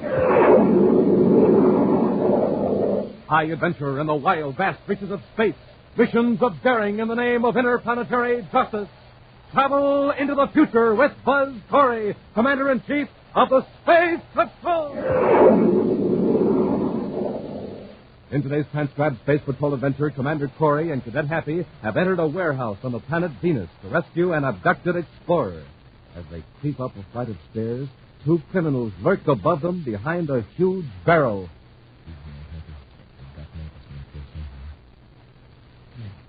The top of the stairs. Get your hands up. We're Space Patrolmen. Come up and get us. Come on, Happy. Watch up the barrel, Paris. Roll it in front of them. Hey, Commander, look out! We'll return in just a moment with today's exciting Space Patrol adventure, the Venus Tulania Mystery. Hey, look, there's the moon, and there's Saturn with the rings around it. And here's Terra, the man-made planet. Oh, hi, Space Patrollers. This is Captain Dick Tufeld. I bet you think I'm spotting stars through a telescope. Well, nope, I'm just counting up my interplanetary space coins. The slick-looking coins you get in every package of the wonderful hot whole wheat power cereal, Good Hot Ralston, instant or regular. Say, have you started collecting the sensational space coins yet? Well, you better start now because they're lots of fun. And say, are you starting your day off with a good breakfast? A power breakfast with Good Hot Ralston? The cereal that warms you up and builds you up? The cereal that has a flavor that you just can't beat? Well, gang, no other cereal gives you so much power, yet tastes so good. That's why Commander Corey made Good Hot Ralston the official hot cereal of the Space Patrol. So be real Space Patrollers. Every morning, eat Good Hot Ralston, instant or regular. And remember, Good Hot Ralston comes in new packages now, with a picture of Commander Corey or Cadet Happy on the front and a swell interplanetary space coin inside.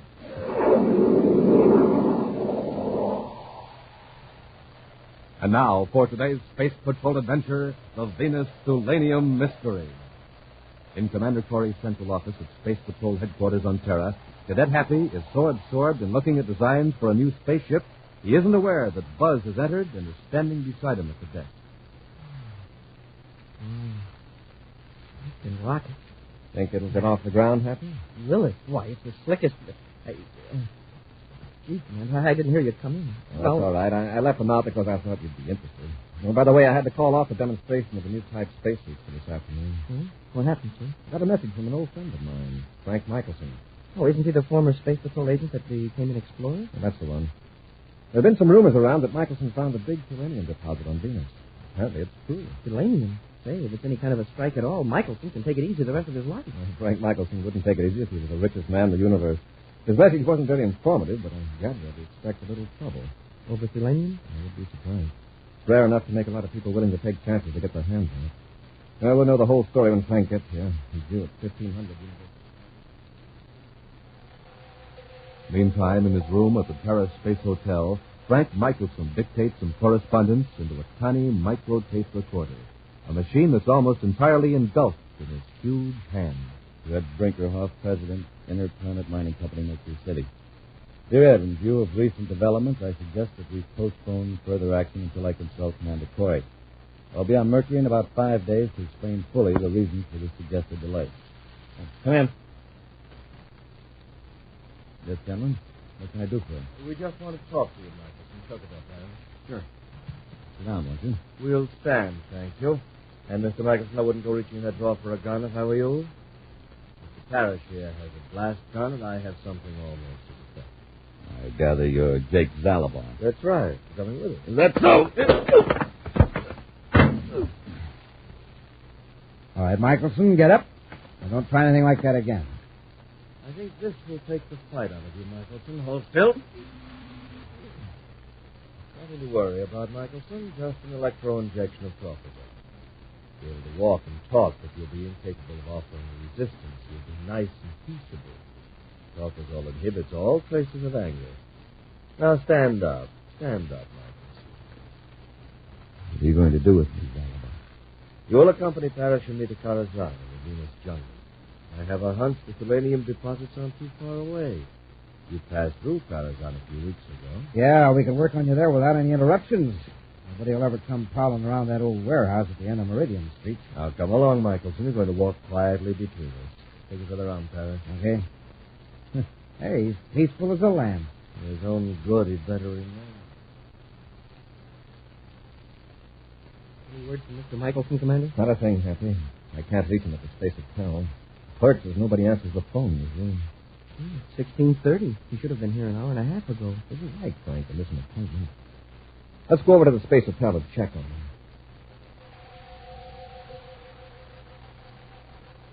A few moments later, Buzz and Happy are examining Frank Michelson's room. He sure didn't leave anything here to indicate where he went or why. Look here on the floor by the desk. Somebody knocked a book out. And some papers. Michelson is very neat. He doesn't like him to leave things lying around like this. Let me look through this desk. Perhaps we can find letters and notes that can indicate who Michelson has been dealing with since he arrived on the Terra. No papers in here. Here's something, Happy. A miniature recorder. Michelson always carried one of these with him. Well, how about listening to what's on it, sir? Wait a second, fellas. This might be a good idea. I'll rewind a few feet on it.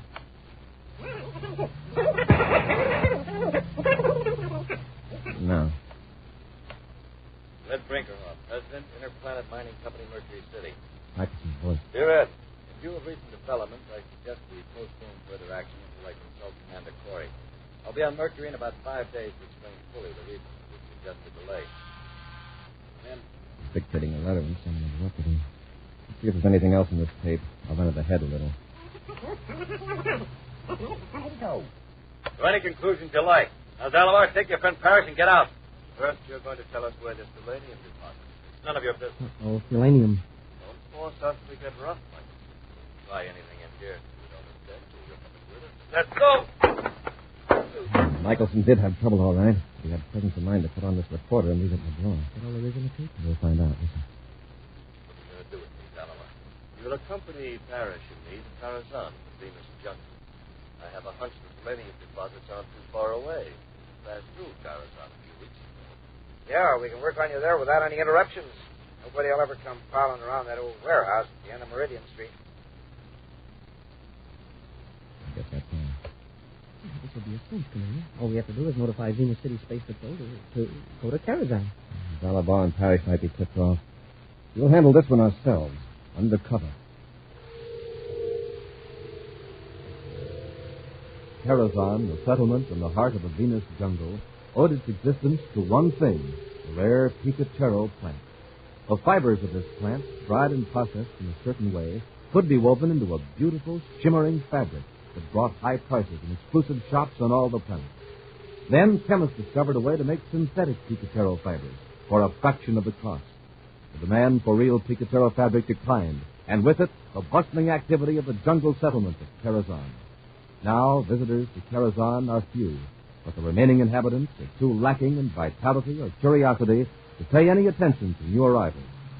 At this moment, a surface car stops in front of a bleak warehouse at the end of Meridian Street, and two men get out, pulling a third man between them. All right, Michelson. Here's your new home. I've had enough of this being shoved around, Zalabon. Keep your hands off me. Well, apparently the effects of the torpors are wearing off. Parrish, you'll watch our guest carefully. Okay. Come on, Michelson. Door isn't locked. Go on in. Phew.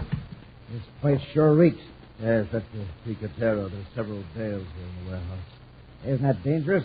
I thought raw Picatero gave off poisonous fumes unless it was treated. It does, but don't worry. There's enough ventilation here to keep it from bothering us.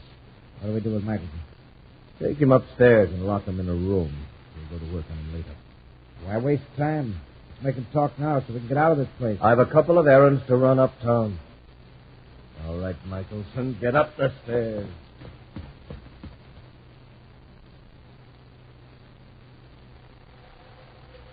Two hours later, a private space cruiser lands at the small, run-down, space-ported Karazhan, and two men in civilian clothes get out. Casually, they wander around the sleepy town. Apparently, two visitors on an aimless stroll. Eventually, they reach Meridian Street and continue down past a row of abandoned warehouses.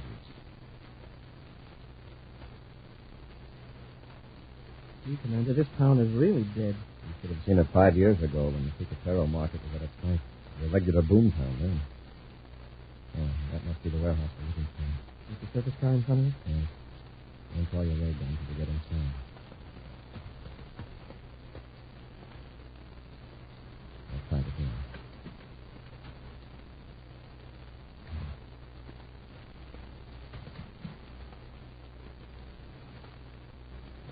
Nobody inside.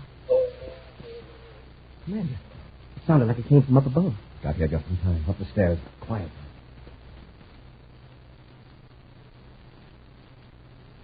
Now, Michelson, you're not going to get anywhere by being stubborn. Where's that Tulania?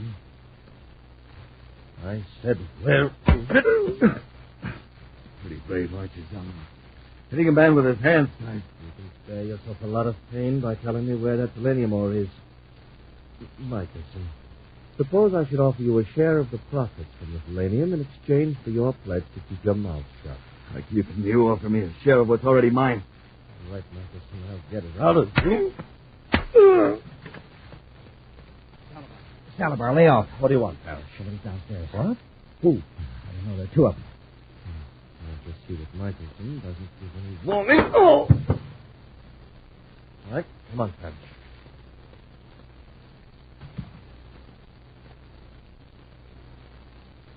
The bend in the stairs. What do we do, Russell? They might be on. I won't be able to see us until they get to the first landing. We'll sneak down to that big barrel at the head of the stairs. I got you.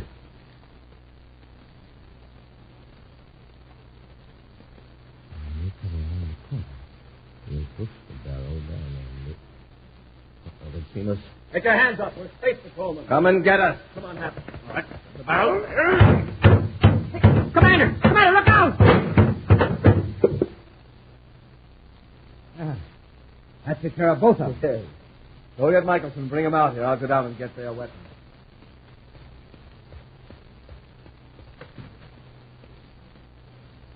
All right, Michelson, come on, up on your feet. We got something to show you. Move lively.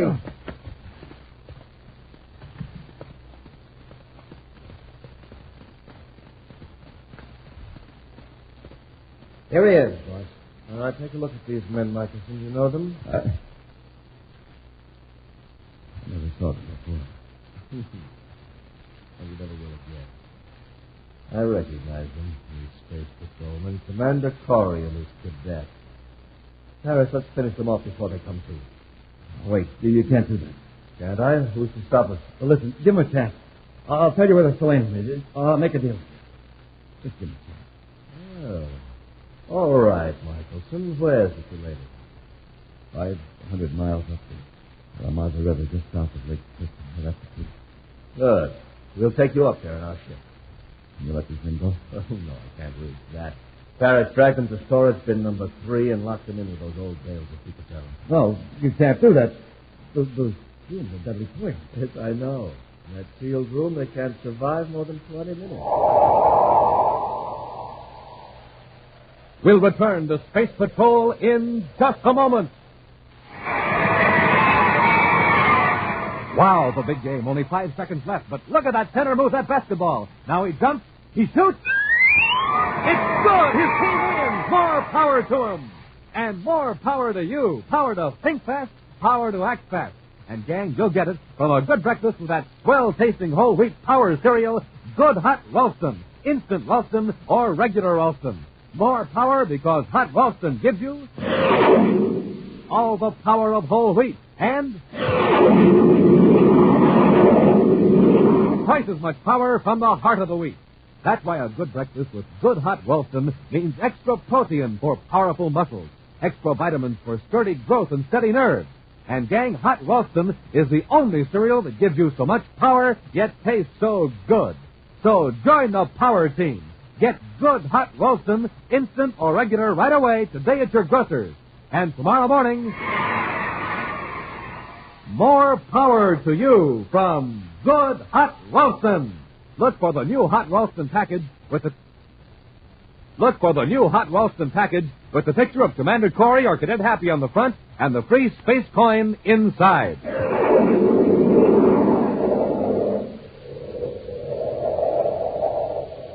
And now back to our Space Patrol adventure, the Venus Tulania Mystery. In attempting to rescue Frank Michelson from a warehouse in a jungle settlement on Venus, Buzz and Happy were knocked unconscious by Zalabar and Parrish, two men attempting to learn the location of valuable Tulanium deposits. Michelson divulged the location of the rare mineral upon Zalabar's promise to spare the lives of the space patrolmen. But on learning the secret, Zalabar went back on his word and locked Buzz and Happy in a storage vault containing rotting bales of picatero, knowing that the fumes are deadly. Zalabar and Parrish are now on their way toward the Aramazo River with Michelson to check the truth of this claim. Meantime, Buzz and Happy have regained consciousness in the stifling, fetid air of the storage bin. Oh, my head. Wow. Come on, Hap. We've got to break out of here. Where are we, Jim? Still in the warehouse. Locked us in the storage bin. It's so dark, I can't see a thing. Here's the door. Let's see if we can get it open. My lungs. Smoking rockets. What's that odor? Picatero. If it isn't cured properly right after it's cut, it produces poisonous fumes. And this stuff is supposed to be valuable? Oh, we don't stand a chance of breaking down this door. We're getting weaker every second. And the worst of it is nobody knows we're here. Hap, look up at the ceiling. It's a blur, Commander. My eyes burn. All I can see is a dim blue light. The skylight. If we can get up there, we can break out onto the roof. Yeah, but how do we get out? We climb up the bales. Stack it nearly to the ceiling. If I can make it. We're getting weak. We've got to make it. What was that? Something. A piece of metal. Oh, it's a bar with a hook on the end. Back around one of these bales. We can use it to break the skylight. Start climbing, Hap.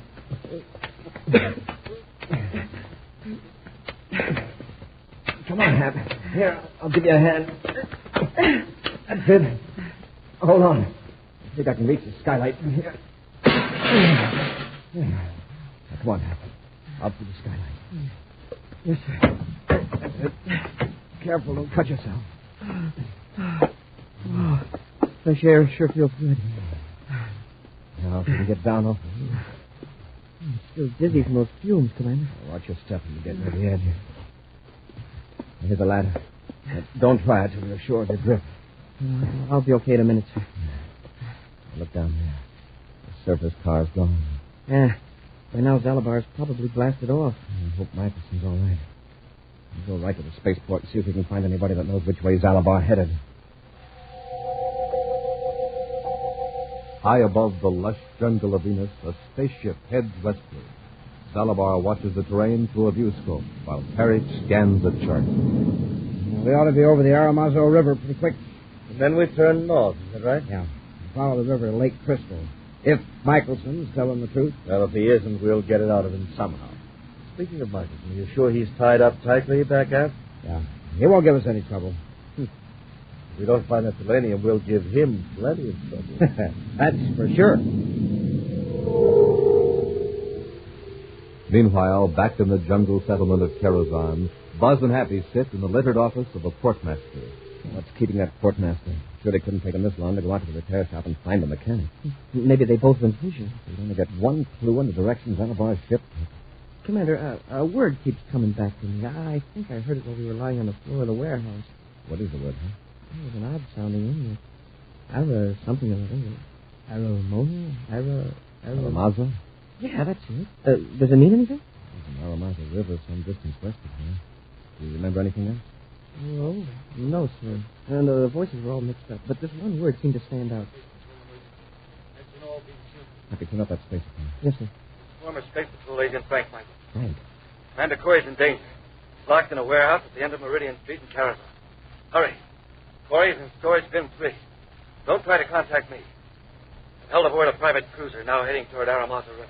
You're right, Hap. He's still alive. That's something. Exact position unknown. The men holding me, Jake Dalabar and Griff Parrish. They're taking me up the Aramasa to a point just south of Lake Crystal. They're armed and dangerous. This is Frank Michael. Help Corey first. He's cut off. I don't know where he's going. Right. Get to the ship. We'll blast off for the Aramasa.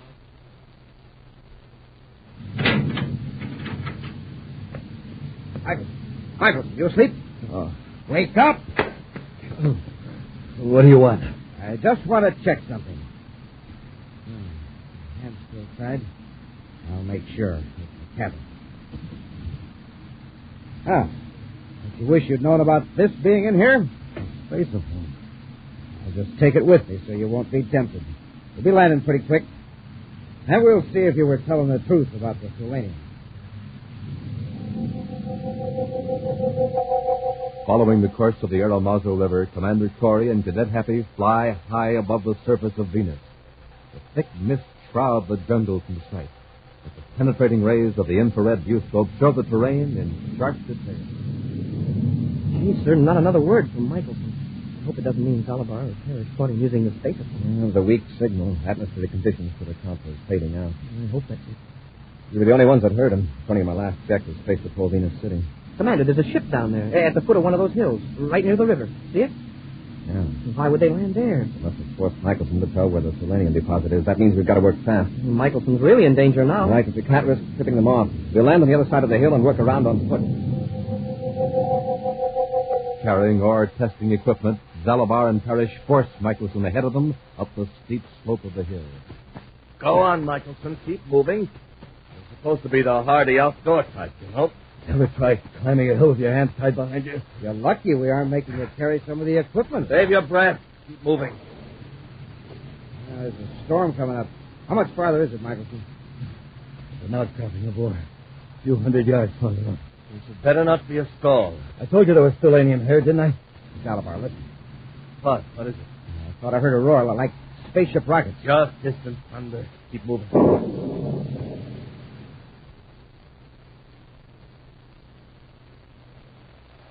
Start working our way up the slope, Happy. I want to be above them when we contact them. Yes, sir. Somewhere the other side of that ridge. You think they heard our rockets when we landed? I hope not. That storm may have helped us. I'd like to get this job over with before that storm hits us.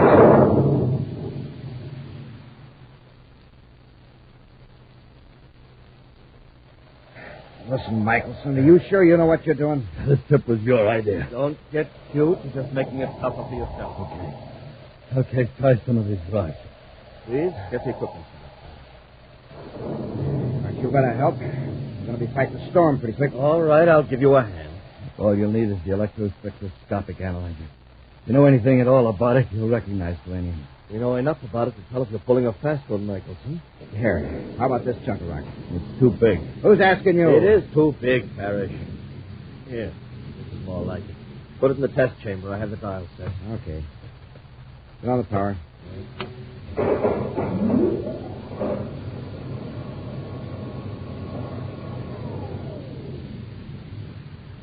It's high-test selenium. Now you're satisfied? You believe now I was telling you the truth? Yes, Michelson. Yes, there's no doubt about it. This land is rich in selenium. We'll make a fortune. Now, let's go back to the ship, huh? Presently. First, there's something we must finish, you and I. Are you forgetting, Pat? Oh. You want to do it here, huh? Why not? Michelson will serve his purpose. You decided against the partnership you promised me. Yes. In view of a few things that have happened, your continued existence might prove embarrassing to me. You're referring to what you did to Corey, for example. Yes, but it's getting late. Parrish, your blast gun, please. Sure. Here, boss. Hold it, Dalabar. Well, take care of Parrish, Happy. Yes, sir. All right, Dalabar, had enough? Yes. Yes, Corey. Parrish, how about you? Apparently, Mr. Parrish isn't speaking to us. Are you okay, Frank? Yeah, fine, thanks. That seems like old times to see you charging into the rescue, Bud. Just returning past favors, huh? Happened I heard your spacephone signal after you broke out of the warehouse. Oh, so you got out by yourself, huh? I might have known it. Have to untie Mr. Michelson, then we'll take our prisoners to the ship. Yes, sir. I'll have you loose in a moment, Mr. Michelson. You know, for a while there, I was afraid I was in for it. Listen to that thunder. If you'd have been a few minutes later, I'd have been drenched to the skin. An action preview of next week's exciting Space Patrol adventure in just a moment. Hi, gang. This is Captain Dick Tufeld. I'd like to tell you about a space patroller I know. Every morning when he sits down to his breakfast, and you can bet there's always a bowl of good hot Ralston there, he starts thinking about what he's going to do when he's a big guy. One day, he'd like to be a jet pilot and fly a plane faster than the speed of sound. Or be an All-American, the hero of the nation. But one thing for sure, my Space Patrol pal is on his way and ready for anything that comes. Because every morning he eats a good breakfast with a hot whole wheat power cereal, good hot Ralston, instant or regular. Yes, sir, he's packing in vitamins and minerals, too, and delicious. Every spoonful tastes better than the one before. Each bowlful tastes like more. And no other cereal gives you so much power, yet tastes so good. So, Space Patrollers, get some today. Good hot Ralston, instant or regular. Look for the new hot Ralston packages with the picture of Commander Corey or Cadet Happy on the outside and with the swell interplanetary space coin on the inside. And now, a preview of next week's exciting Space Patrol adventure. Buzz and Happy have reached the end of an underground passage on the planet Mercury. Through their portable spacephones, they hear Major Robertson up on the surface. Commander, how about coming back up to the ship? I've got a strange feeling about this whole layout. You might as well, Robbie. We can't go any farther. Come on, Happy. Yes, sir. Hey, Commander, there's a gate sliding shut. Sealed in here. Stone gate cut us off. Look at Commander. Where's that noise from? Commander? Commander, where are you? What's the matter, Hap? Major, the commander was right here beside me, and now he's vanished. Be sure to join us next week for the thrilling story, The Lost Dimension, when Instant Ralston and Regular Ralston again present Space Patrol! Space Patrol, created by Mike Moser, starring Ed Kemmer as Commander Corey and Lynn Osborne as Cadet Happy, was written by Lou Houston, produced and directed by Larry Robertson, executive producer Mike Devery. Other players were Lawrence Dobkin, Norman Jolly, and Ken Mayer. Dick Tufeld speaking. Now, don't forget to tune in next Saturday and every Saturday when Instant Ralston and Regular Ralston again present Space Patrol! This is Captain Dick Tufeld reporting on something new, something sensational in every new package of Rice Checks and Wheat Checks. Listen, Commander Corey is now putting a wonderful new Space Patrol trading card inside every new package of Rice Checks and Wheat Checks. And I mean the most exciting trading cards you ever saw. Trading cards with space pictures in full color. Trading cards that gleam and glisten. Trading cards that are good and stiff, just right for flipping. Trading cards that are full size, more than 3 inches long, more than 2 inches wide, with an exciting story of the picture on the back of each one. Now, right now, the trading cards are all about rockets and jets and weapons. But that's just series number 1. Series number 2 and number 3 will follow soon. There'll be exciting pictures of space heroes, stars, and planets. Altogether, there are 40 different exciting Space Patrol trading cards. Now, gang, think of what a terrific collection they'll make. Think of the fun you'll have trading them, flipping them, and learning amazing facts about outer space. So start collecting your official Space Patrol trading cards today. Look for the packages of Rice Checks and Wheat Checks that tell you on the outside there's a full-color, full-size Space Patrol trading card inside. Be sure to see another exciting Space Patrol program on your local ABC television station. Consult your local paper for time and channel. This program is broadcast for our armed forces overseas through the worldwide facilities of the Armed Forces Radio Service. Space Patrol came to you transcribed from Hollywood. This is ABC Radio Network.